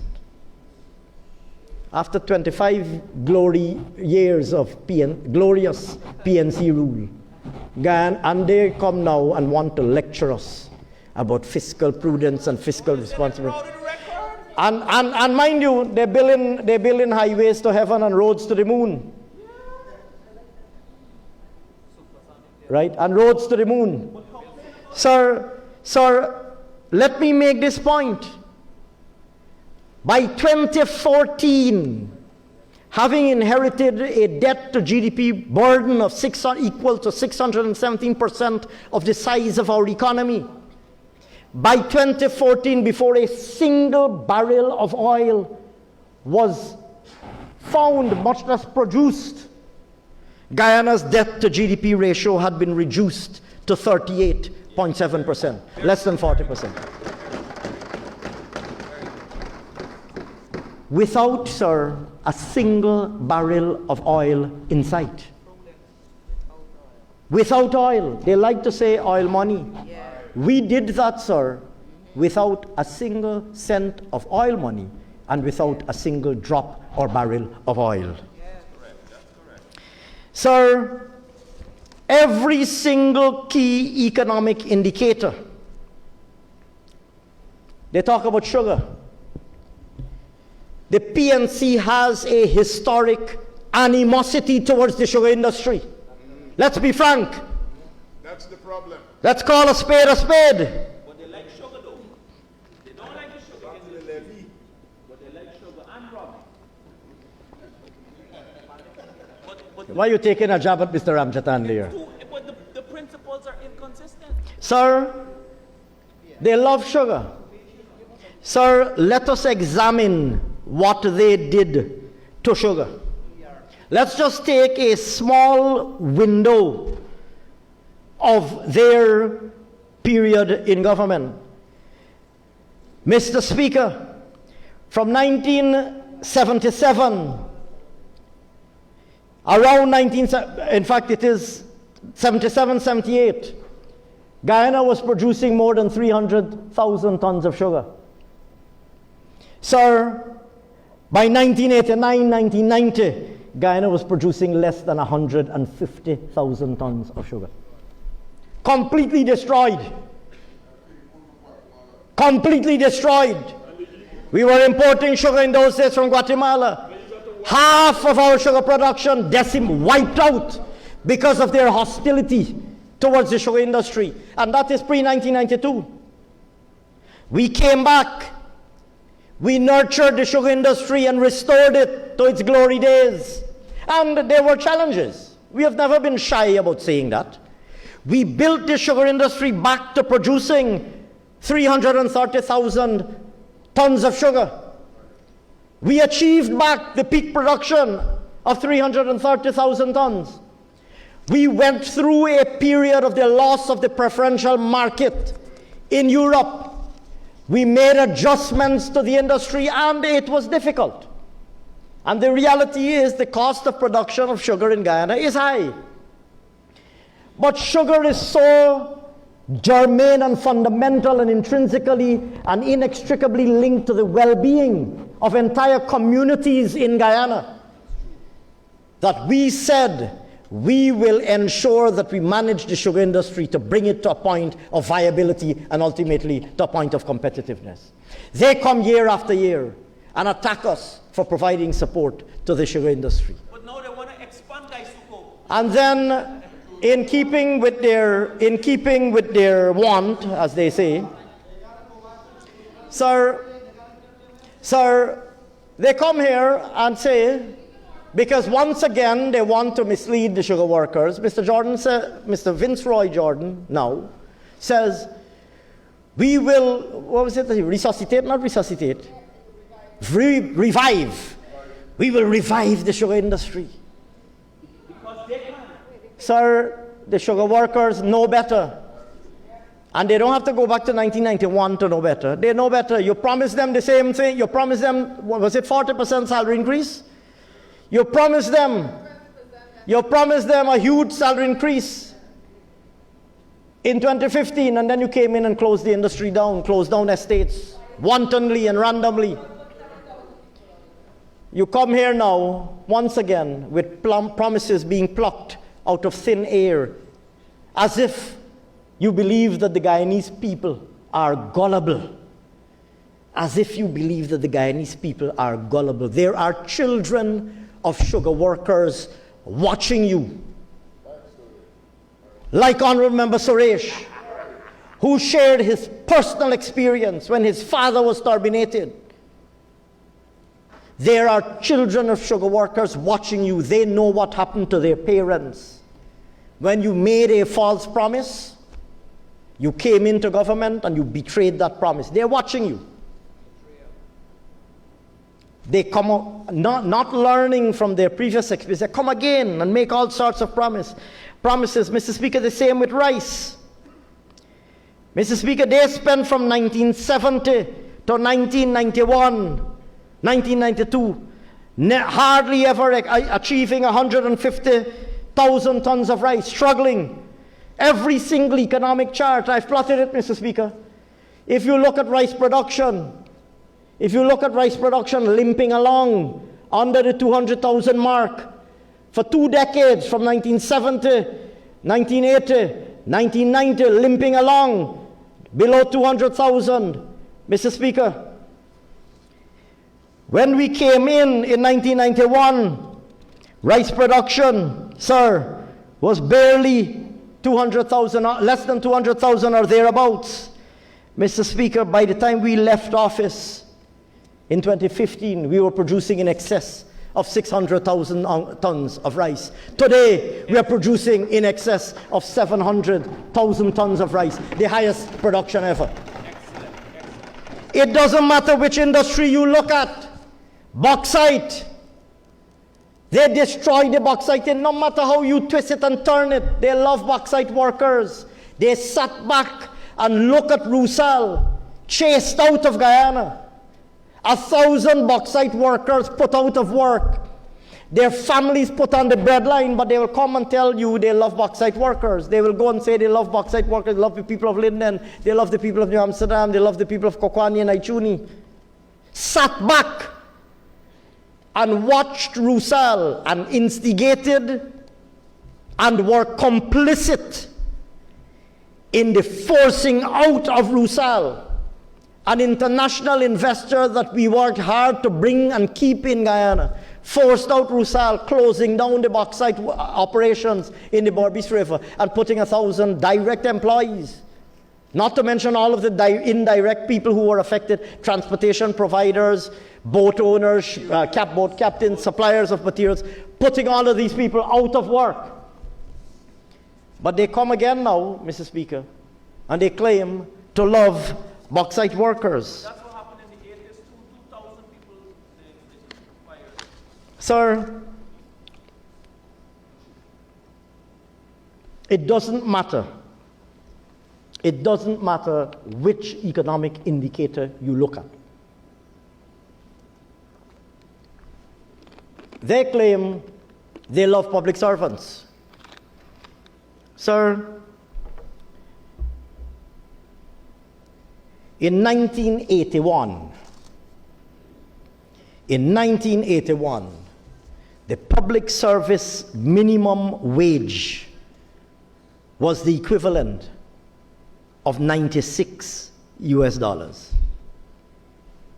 For the young people watching there, and many of you have parents out there, and many of you have parents who are public servants, policemen, teachers, etc. In 1981, the public service minimum wage was the equivalent of $96 US. Sir, by 1992, it was the equivalent of $25 US.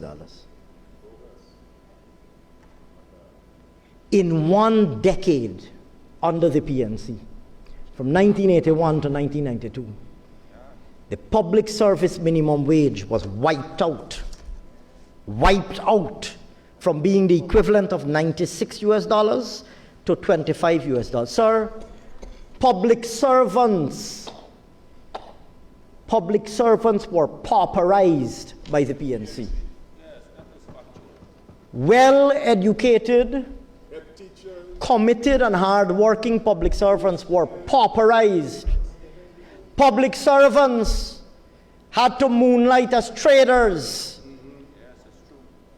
Teachers, nurses had to moonlight as traders, being disrespected across the Caribbean. Going to Trinidad and Barbados with some big polythene bags to see what they could buy to bring back to sell, to supplement their incomes. Sometimes sleeping at the airport, because obviously if you're going to, you scrape up a couple dollars, you buy a couple dollars, you go to Trinidad, Barbados, because everything was banned, or nothing was being imported, you scrape up a couple dollars, you go to see where you could buy and bring it back to sell it on the black market. Obviously, you ain't got money to stay at no hotel or no guest house. You ain't got no family there. Sleeping at the airport. Why you think Guyanese people were disrespected at airports across the Caribbean? Why you think Guyanese women were disrespected at airports across the Caribbean, in Trinidad and Tobago, in Barbados? We have to be frank, and we have to tell this history. There was a Guyana bench in Barbados, and I mean, we have the best of relations with Barbados now, and we have always had the best of relations with Barbados as a country and as a party. In Trinidad and Tobago, the same thing. And ordinary passengers, you go there, and the traders would come up and see if you can, sir, boss man, you can't help me carry this bag. Check in this for me. Check in this for me. I used to help folks. The bishop who had the privilege of traveling in those days, most people couldn't afford, but the church, being a prominent member of the church and a leader of the church, he had the privilege of, in performing his responsibilities in the Christian ministry, he used to travel. He used to be approached by a big man. Check in this bag for me now. In there, honorable member. You remember those days? Or you too young to remember those days? In that one, we believe that you're too young to remember them days. It's all right. I wouldn't put you on the spot. PM, you were in the military. You go and you in the check-in line in Trinidad and Barbados. And ordinary Guyanese women, public servants, teachers, nurses, sometimes they take sick leave from their job to go and do a hustle. And they got a bag, the polythene bag, you know the polythene bag. And they're begging you, help me check in this bag now. Because they can't pay for the bag. They can't afford to pay the overweight. So if they see you come with one suitcase, they expect, well, you could check in too. Check in this one for me now. Ordinary Guyanese people, parents of today's generation, proud and well-educated people, were reduced to paupers and beggars thanks to the PNC.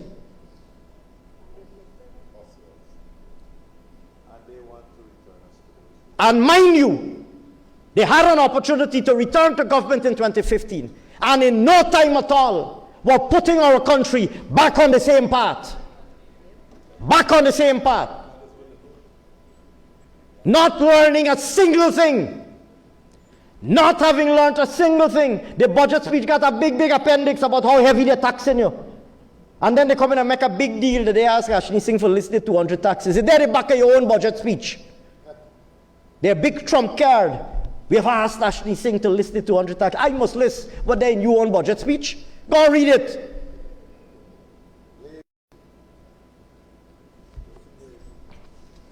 Mr. Speaker, today, the public service minimum wage, mind you, I said in 1992, it was the equivalent of $25 US. Today, sir, it is more than $490 US and rising. And our president, at the end of this year, no public sector employee will be working for less than $100,000.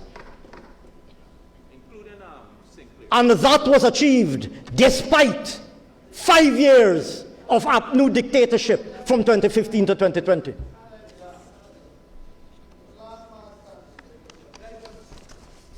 Sir, but they have this, you see, APNU's style, APNU, and whatever they, you know, the AFC, whatever, they're all PNC anyhow.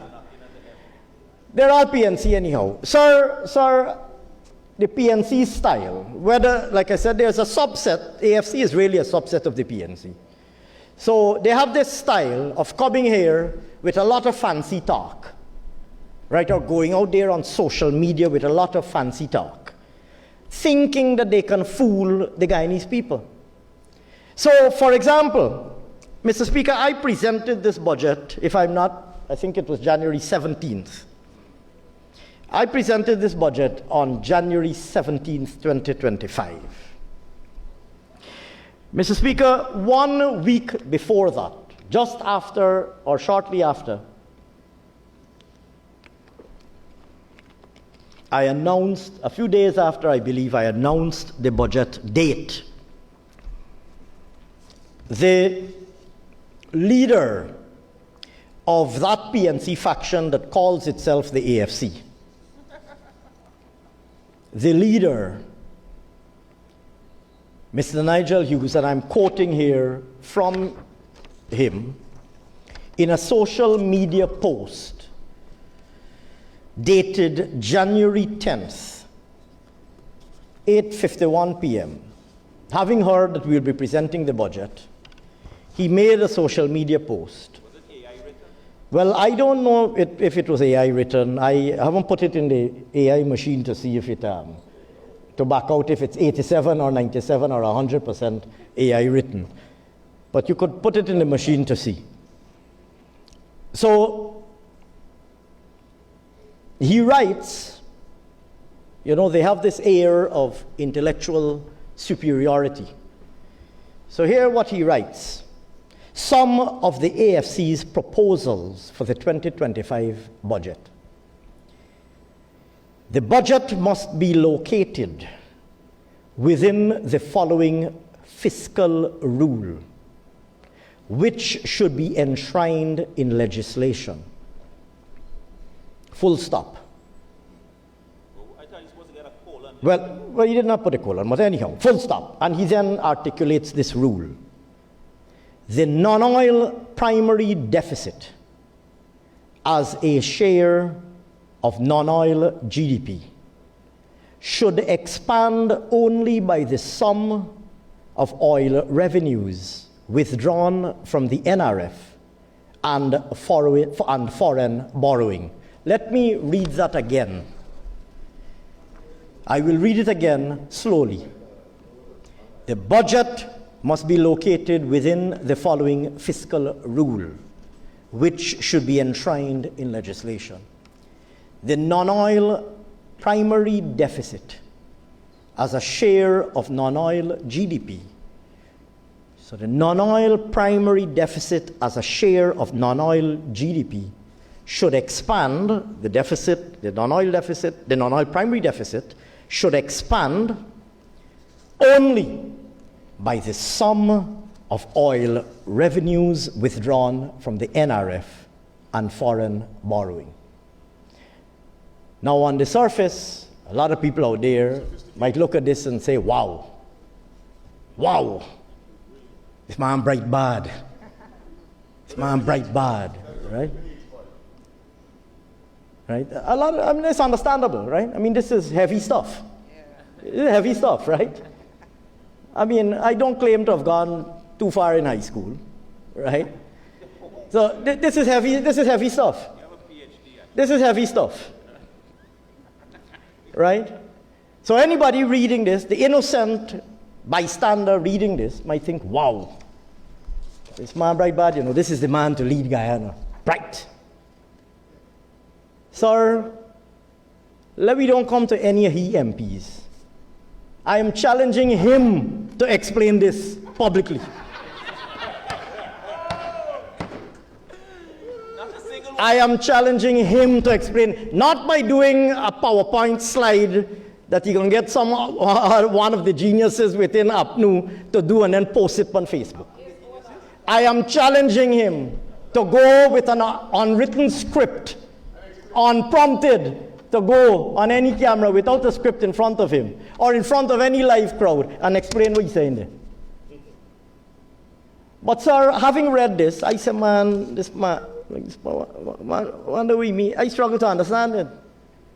Like I said, I mean, I know what I know and I know what I don't know. I know my own limitations. So I read in this thing and I trying to figure out what is man really saying here. But then I said to myself, look, this man got MPs in Parliament. I am sure that they will illuminate for the uneducated amongst us, myself included. I am sure that his MPs will explain what he meant here. So I sat for 1 week. I sat for 1 week, waiting for one of them, any of them, the chief economic spokesperson, the Honorable Member Jurita Finance, all the way down to all the way down to the leader of the opposition. Honorable Leader of the Opposition in the House. Outside of the House, there are some who might call him the little leaguer. I listened to every one of their MPs, sir. From Jurita Finance, Honorable Member, to Mr. Aubrey Norton. This proposal from the leader of the AFC never saw the light of day. It never saw the light of day. Not one of them even mentioned it. Now, this is the big framework, right? This is the big words, right? Fancy words. You know, there's another guy in his word. I ain't talking about the turtle no more. You know, there's a kerfuffle. You know when you want kerfuffle, people? Big fancy words there, but fiscal rule. Here now, from Jurita Finance to Aubrey Norton, and everybody in between, including Jermaine. Jermaine, you know about this rule? You know about this rule? Or Jai, right? Or Mahipal. Devin Sayers supposed to be an AFC man. He come here and he jump all over and he dance all over in his speech. He didn't tell me back about his leader's fiscal rule. And I was hoping somebody on the side would have explained it for me. That's out of curiosity, of course. Pure, I wanted to be educated. Yes. I genuinely wanted to be educated. I wanted to understand what is it that he's proposing here. Sir, not one of it. Apparently, they read it and they put it where it belongs. Right in the garbage bin. Because none of his MPs, not one of them, this is the big budget must be located within the fiscal rule that their leader, and I understand he wants to replace Mr. Norton as presidential candidate. Sir, none of his MPs came and made even passing reference to his grand fiscal rule. Not one. Well, sir, not one. None of them. But I'm giving them a chance. Like I said, let it come back any other time and explain it here. They got a press conference tomorrow. Right? Not one of them came back. I don't know if they had a rethink after the 10th of January and they decided we're abandoning the leader's fiscal rule. I don't know what happened, but we never heard back about it, sir. Sir, he posted back a lot of other stuff after that. Right?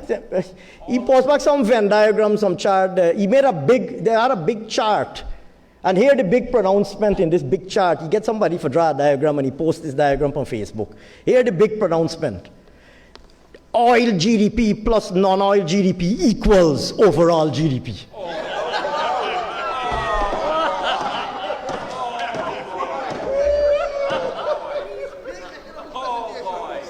It's up on Facebook, check it. I don't really follow Facebook and social media, all right? It's up on Facebook, check it. Somebody had to show it to me. I didn't even realize, I don't follow them stupidness, right?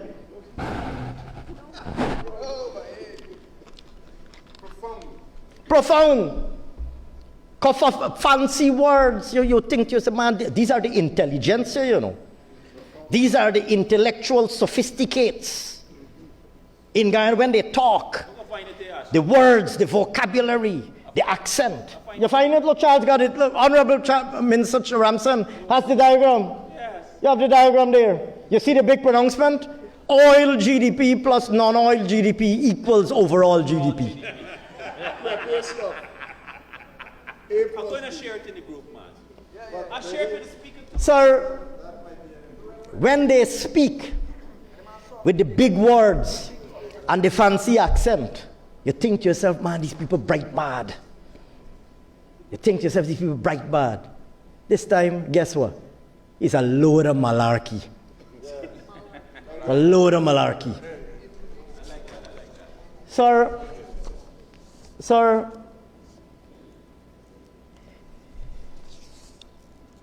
over the course of the past, from the time we announced the budget, I ain't getting into the 32 and 33 story again, right? Sir, over the course of the days that have elapsed since we announced the budget date, APNU, well, they don't brand themselves APNU AFC. They have been preparing some banners that are branded PNCR APNU. So I saw several banners here, PNCR APNU. I don't know if they have, what decisions have been made and about the life support machine and who on life support and who not on life support. But I saw several banners headed up PNCR APNU. One is here. Announcing their proposals, what they will do. So they announced for, and I was doubtful whether these things were genuine. I don't really, like I said, I don't really follow social media too close. I don't really know what's going on. So I was skeptical when somebody said to me, they brought this to my attention and they said, well, this is what APNU saying out there. I said, are you sure this thing genuine? So they had several proposals. But I subsequently came to discover that they are genuine, these proposals, because I heard them repeat the proposals in this house. So for example, the chairman is, what's his name? Is Honorable Sherwin Holder is his name. I think he's the chairman of the PNC. Is he still the chairman of the PNC? So he's the chairman of the PNC, no less. In his speech, he repeated their proposals. That was a 90-day plan, right? Good. 90-day plan. So he listed, they're doing it faster now. They're moving quick. It's not 100 no more. They could have completed in the 5 years. But now they moved from the 100 to the 90. Sir, they repeated. So first of all, sir, Mr. Speaker, tax-free, mind you, this is what they will do in their first 90 days in government. Sir, $400,000 per month tax-free threshold. Right? Sir, cash grants, regular, guaranteed. Over $100,000 per month. Cash plus benefits for households. And not satisfied there, $100,000 hard cash, not ordinary cash. Hard cash. No, no, we're talking about Not soft cash. Not ordinary cash. Hard cash. Yeah, I read in, Mr. Speaker. I read in the people's own words. hard cash government. Cash grant. Apart from the $100,000 per month for households, $100,000 hard cash. And they couldn't really make up their mind how frequent he say. Here what they say, once or twice a year. That's how hard it's hard. It's hard to come by. Here, I read in the thing, look, I'm holding the thing up here, if the camera can zoom in there, right? $100,000 hard cash, once or twice a year for adults. Here now, to be increased. Hardly. Then the next one, PNCR APNU will invest over $25 billion yearly in the University of Guyana. A whole sorts of things here, man, to let the citizens pursue their aspirations, etc., etc.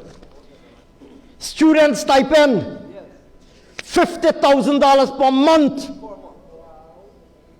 to students attending UG and technical institutes such as GTI, NATI, ETI.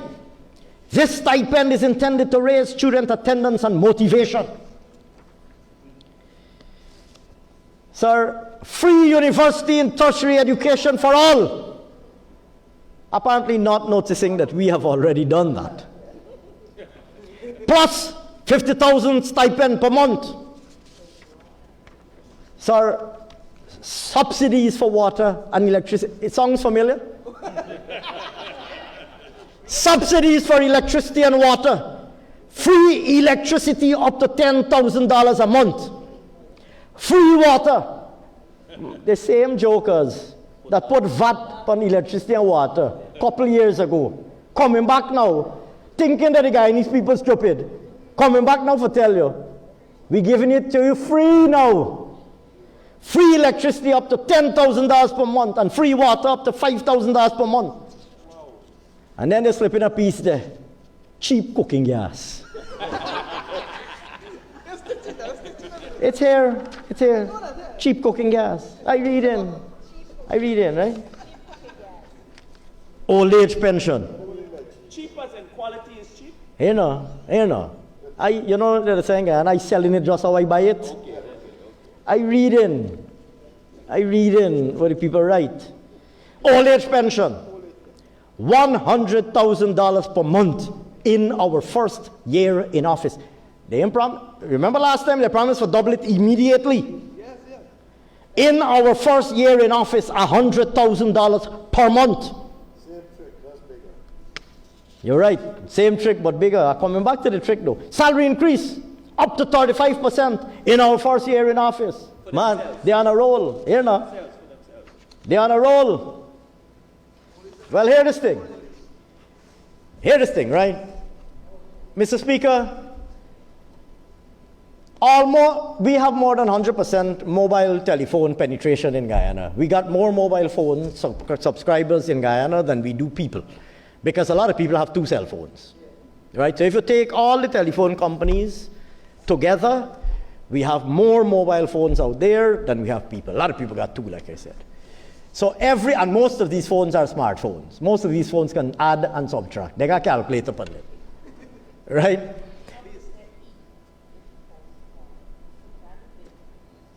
No, you turn it sideways. Turn it sideways and you get a scientific calculator. So everybody got a pocket calculator in their pocket. Everybody. So you can calculate. Most of these measures, you can calculate what they will cost. Some are a little bit more difficult to calculate than others. Some, you need a little bit inside knowledge to calculate. So I did a back of the envelope calculation. You can't calculate cheap gas. Right? That's a little rough.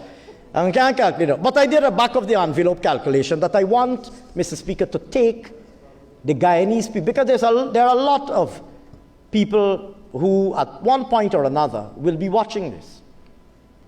And Guyana is full, we continue to have some of the smartest people in the world. Guyanese people are smart people. You can't pull wool over the eyes. We have always been, even in the worst PNC years, reasonably well-educated people, right? So, sir, I will share with you a few back-of-the-envelope calculations of their own measures. Now, the tax-free threshold of $400,000 monthly, most people out there may not be able to calculate that, but we have calculated that in the Ministry of Finance. And I want you to keep a tab here. That measure will cost, and it's very easy because you could look at how much the threshold adjustment will cost us. We have, of course, increased the threshold from 100 to 130, and we told you how much that would cost. So you could easily extrapolate. It's not quite as simple, but you could do a rough extrapolation. Sir, increasing the threshold to $400,000 monthly in the first year in office, we have estimated will cost about 34 billion Guyana dollars. The 100,000 hard cash, once or twice a year for adults. Let us work with an estimate of 600,000 adults, which is what we are working with for our cash grant. Right? 600,000, let's work with 600,000 persons, 600,000 beneficiaries. That's 60 billion a year. If you go with the or twice, that's 120 billion. So we're now at 34 plus 120, $154 billion. Making UG tuition fee, etc., they tell we how much they're going to put in. They said 25 billion. So take the number and add it on. Yes, Indara, see you pull out your calculator there. 34 plus 120 plus 25. Sir, paying $50,000 a month to students attending UG and technical institutes. Let us work with 11,000 students at UG and 3,000 students at the technical institutes. That is 14,000. 14,000 times 50,000 a month with 12 months in the year, $8.4 billion. In there, stop me if I go wrong. 8.4 billion. Add that. Sir, for UG students, they said they were going to reimburse all loans and cash payments and reimburse everybody who had paid fees, etc., etc. Graduates will reimburse loans and write off loans, cash payments, etc., with 5-year proof of work. Let me assume $1 billion. I don't know, another $1 billion there. Subsidies for water, free water for up to $5,000 a month. You could do a rough calculation if you work with maybe 250, 300,000 households, 5,000 a month times 12, you end up with about $11 billion there. Free electricity up to $10,000 a month. Again, $10,000 a month times 12 months, you work with roughly 230, 250,000, you end up with roughly, our estimates, $27.6 billion. Old age pension, $100,000 monthly. We have, let's say, about 75,000 old age pensions, 76,000 old age pensions, roughly. 100,000 per month times 12, multiplied by 76,000, that is $91.2 billion. Right? $91.2 billion. Good. Salary increase. If we work with the 2024 wage bill, you slap on the 35% what they said they're going to put on under, your wage bill gone up by $73.5 billion to $283.5 billion. A raise in the minimum wage to $200,000 per month, that is going to cost you roughly about $43.2 billion. Another $20 billion for direct cost of living measures that they said they would do, $20 billion. They give you the number. They said they will put another $3 billion to the Small Business Bureau. I didn't list all of the measures there. They said they're going to put another $3 billion to small businesses, put another $3 billion. They said they're going to put $50 billion to a development bank with a focus on improving productivity, etc. So put another $50 billion. They said they will allocate $100 billion for the rent-to-own program. You remember the rent-to-own program? Whatever they want to call it, that's another $100 billion. They say they will support GPL for the maintenance and upgrade of the grid, and they gave us the number for that, $200 billion they said they're putting in there. $200 billion. And then they said job seekers to benefit, $40,000 monthly. Let's estimate maybe about 10% of the adult population. Roughly, we work with maybe 60,000, 50, 60,000 persons benefiting from $40,000 monthly, 40,000 times 12, times 60,000. I'm advised that that comes out to roughly about $28.8 billion. Mr. Speaker. Mr. Speaker, those measures come up to how much? $799. You get $763. I may have glossed over some very quickly. Maybe our assumptions differ a little bit. And there say he gets $766. Mr. Speaker, our estimate, and I challenge them to say that these things will cost differently from what we have estimated. Those measures alone will cost, the incremental impact will be $799 billion, almost $1 trillion.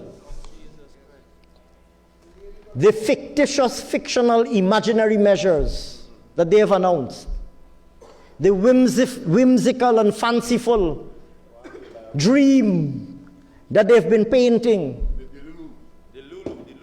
the delusion that they're living, the malarkey, that they've been spinning. Those measures alone, mind you, they ain't built a school yet. They ain't done none of them schools that Minister Manichan is building. They ain't built a single hospital yet. They ain't put a single Panadol. They like talking about Panadol in the hospital. They ain't put a single Panadol in the hospital yet, or a single X-ray machine yet. They haven't sunk a single well yet, and they don't spend nearly $1 trillion. They ain't open a single housing scheme or allocate a single house lot yet. And they have already spent. They ain't level a single community ground. They ain't put a single fence or a single light in a community ground anywhere, and they already spend $800 billion. Own hard cash. Hard cash. Hard cash. Not ordinary cash, right? Not ordinary cash. Hard cash. They already spent $800 billion in their measures. Nearly $1 trillion.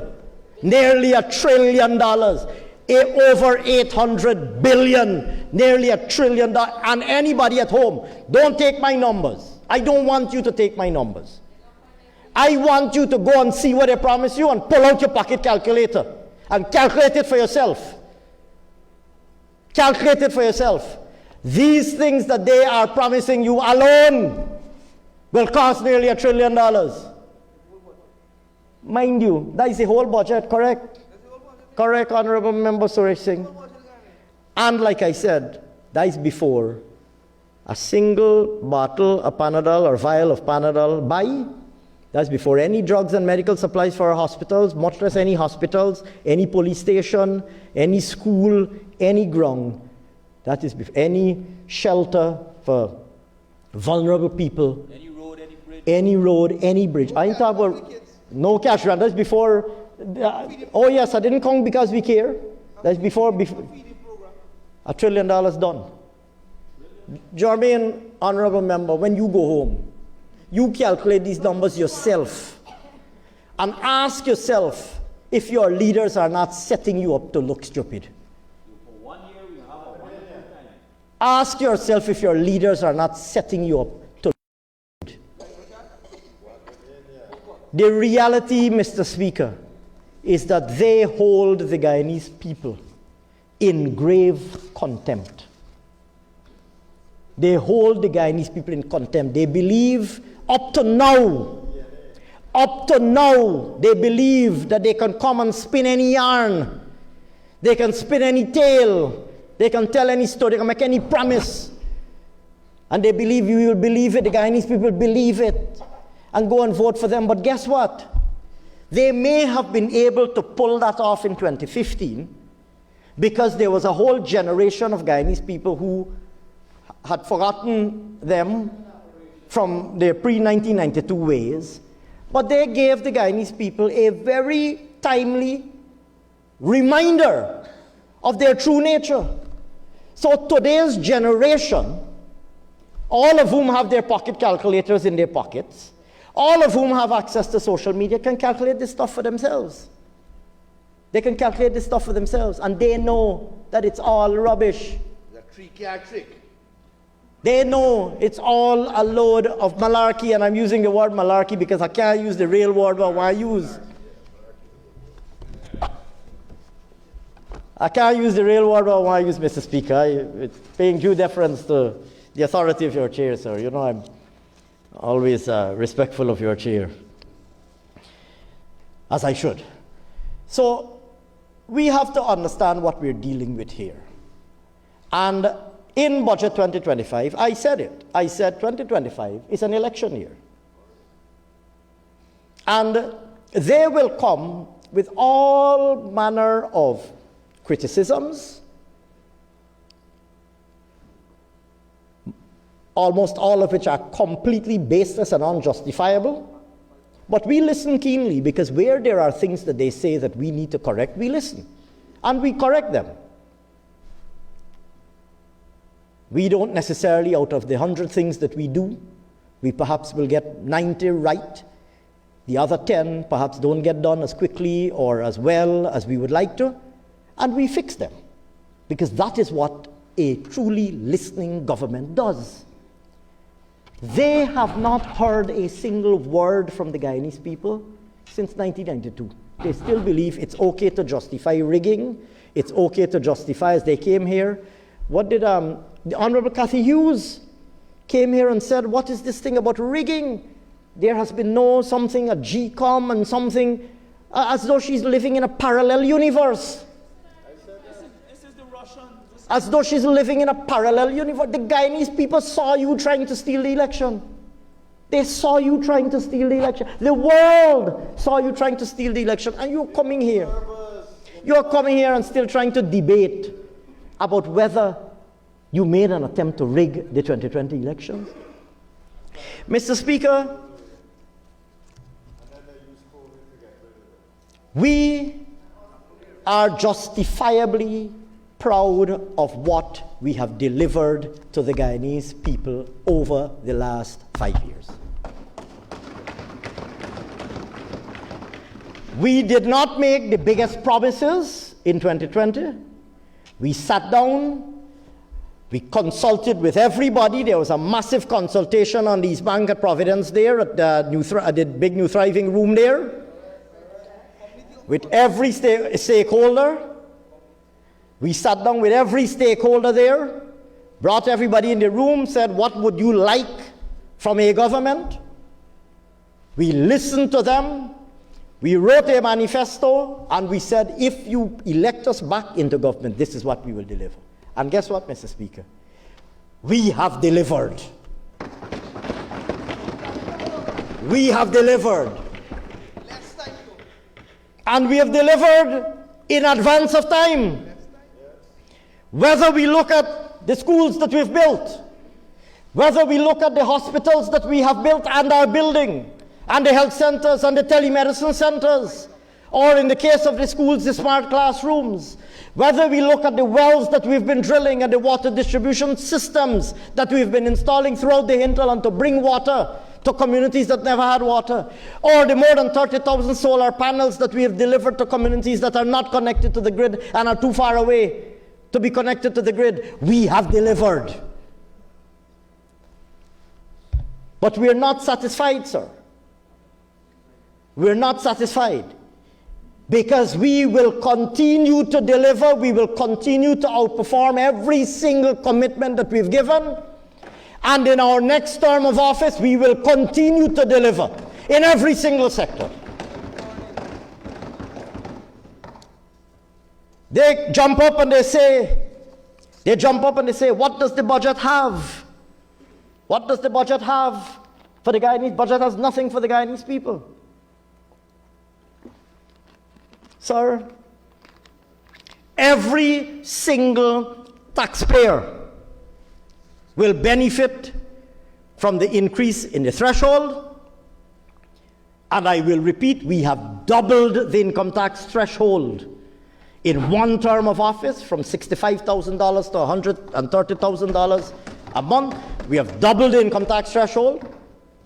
We have lowered the tax rates from 28 and 40 to 25 and 35.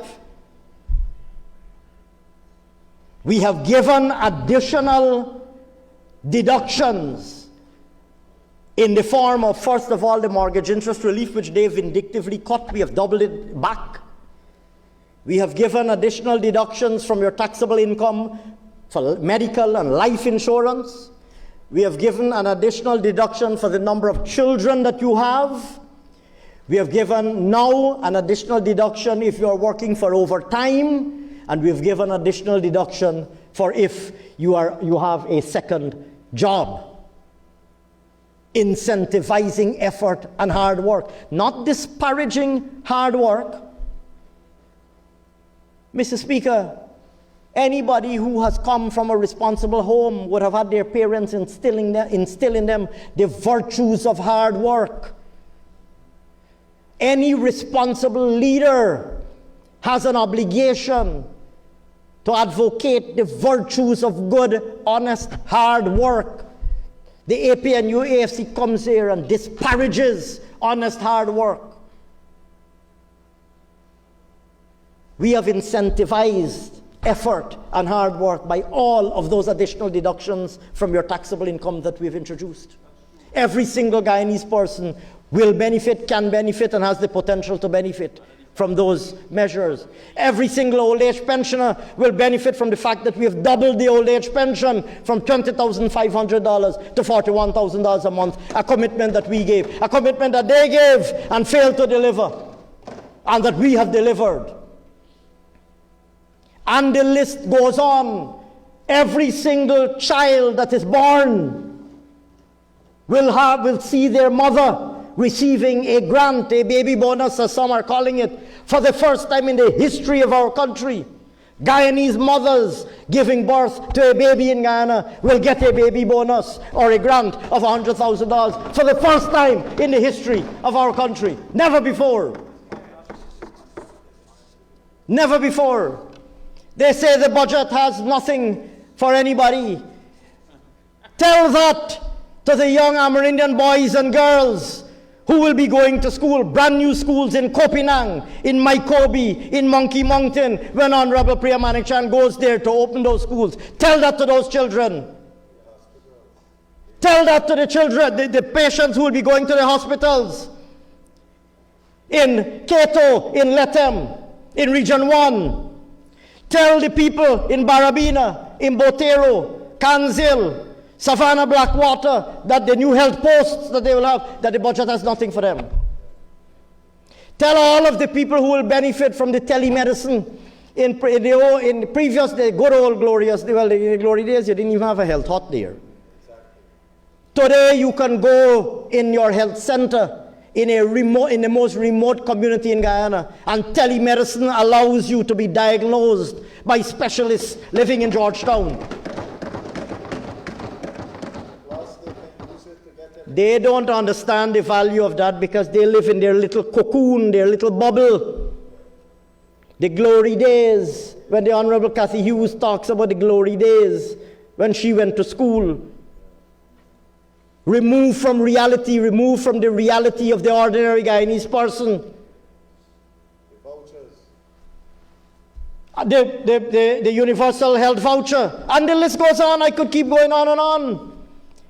The budget has nothing. They keep saying the budget has nothing for anybody. Tell that to the 40,000 people who have benefited and will benefit from one of our 85 new and existing housing schemes that we've been expanding and building, including number 75 village in the quarantine, LBI, Cummings Lodge, Charity, Letem, even in Region 9,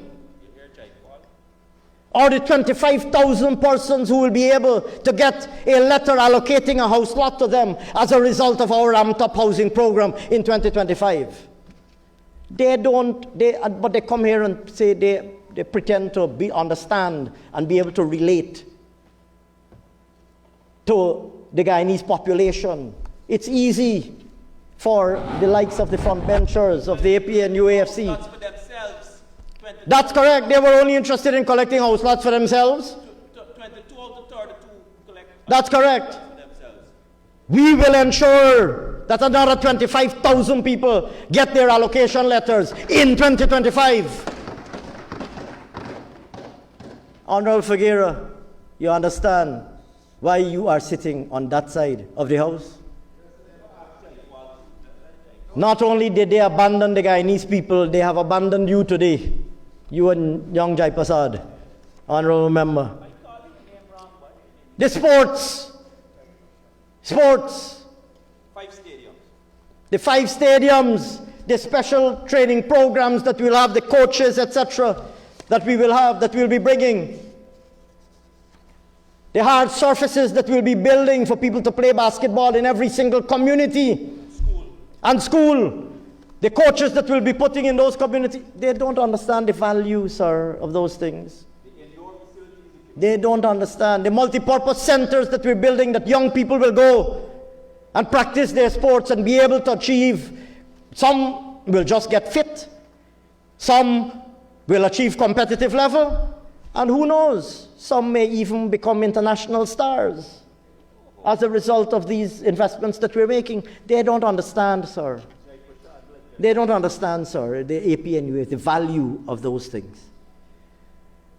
Because their speciality, Their speciality, sir, is in making grand and lofty promises. Big words, fancy sounding pseudo-intellectualism. They love that. Like the fiscal rule. Like the fiscal rule. They love this pseudo-intellectualism. They specialize in pseudo-intellectualism, sounding. You heard Mr. Norton with his big words and his all sorts of plan and policy and green paper, confusing people about green paper, white paper, plan. His solution for, you heard what his solution was? He announced so proud, we will update the national youth policy. Oh, wow. You talking to the young people of Guyana. You talking to the young people of Guyana and you telling them, I made a note of some of these things here, man. I'm sorry. Right? We will update the national youth policy. Sir, I don't know if I heard correctly. That was his job in the last government. He said, we will commission a study on the housing needs of the country. It's true to form, though. That's true to form. We will commission a study on the housing needs. Mr. Speaker, the people want their house lot. The people want their house lot. Right? You ask any Guyanese person who does not own a home, they want their house lot. That's what they want. You need no study to tell you that. He doing a study. So, Mr. Speaker, they specialize in these pseudo-intellectualisms, these pretensions of, and delusions of grandeur. You like that, PM? They specialize in pretensions and delusions of grandeur. Big words, fancy language, fancy accent, big policy paper, green paper. And so. That is what they specialize and study. You heard him, they want a data-driven approach, and they want this study and that study. And scientific was the word, scientific. But I'm thinking, if this study says, that is it? Then perhaps, well, Just like don't shut down the sugar estate. Mr. Speaker, let me say this. Hard cash and cheap gas. Mr. Speaker, let me say this. But let me put this very simply. Let APNU AFC continue to promise, and in particular continue as they have always been doing, continue to promise things that they neither can nor intend to deliver. They haven't changed. They haven't changed and they haven't learned, and I suspect they're not capable of learning. Let them continue to promise things that they are neither capable of delivering, nor do they have any intention of delivering. They can continue. We in the People's Progressive Party will continue to deliver to the Guyanese people. And Budget 2025 represents this latest installment in our continued delivery to the Guyanese people. And we will continue to deliver. We will execute Budget 2025. We will win the election later in 2025. He can pump us out and puff up each chest and talk about next government, next government. Next government for APNU coming in 2 generations from now. We will deliver, we will execute, we will deliver Budget 2025. We will win the election later in 2025. And we will continue to deliver and long beyond 2030. Long live the People's Progressive Party and its delivery to the Guyanese people. Long live Guyana. Long live the Guyanese people, my Guyanese brothers and sisters. Thank you very much, Mr. Speaker. Thank you very much, Mr. Speaker. And I have great pleasure, sir, once again, I have great pleasure in thanking all who contributed to this debate, including my colleagues on that side of the House, for once again. In particular, my colleagues on this side of the House for articulating as effectively as they did our program. And our colleagues on that side of the House for displaying once again why they are on that side of the House in the opposition benches, and why that is precisely where they belong, and why that is where they will be remaining for a very, very long time to come. Thank you very much, Mr. Speaker.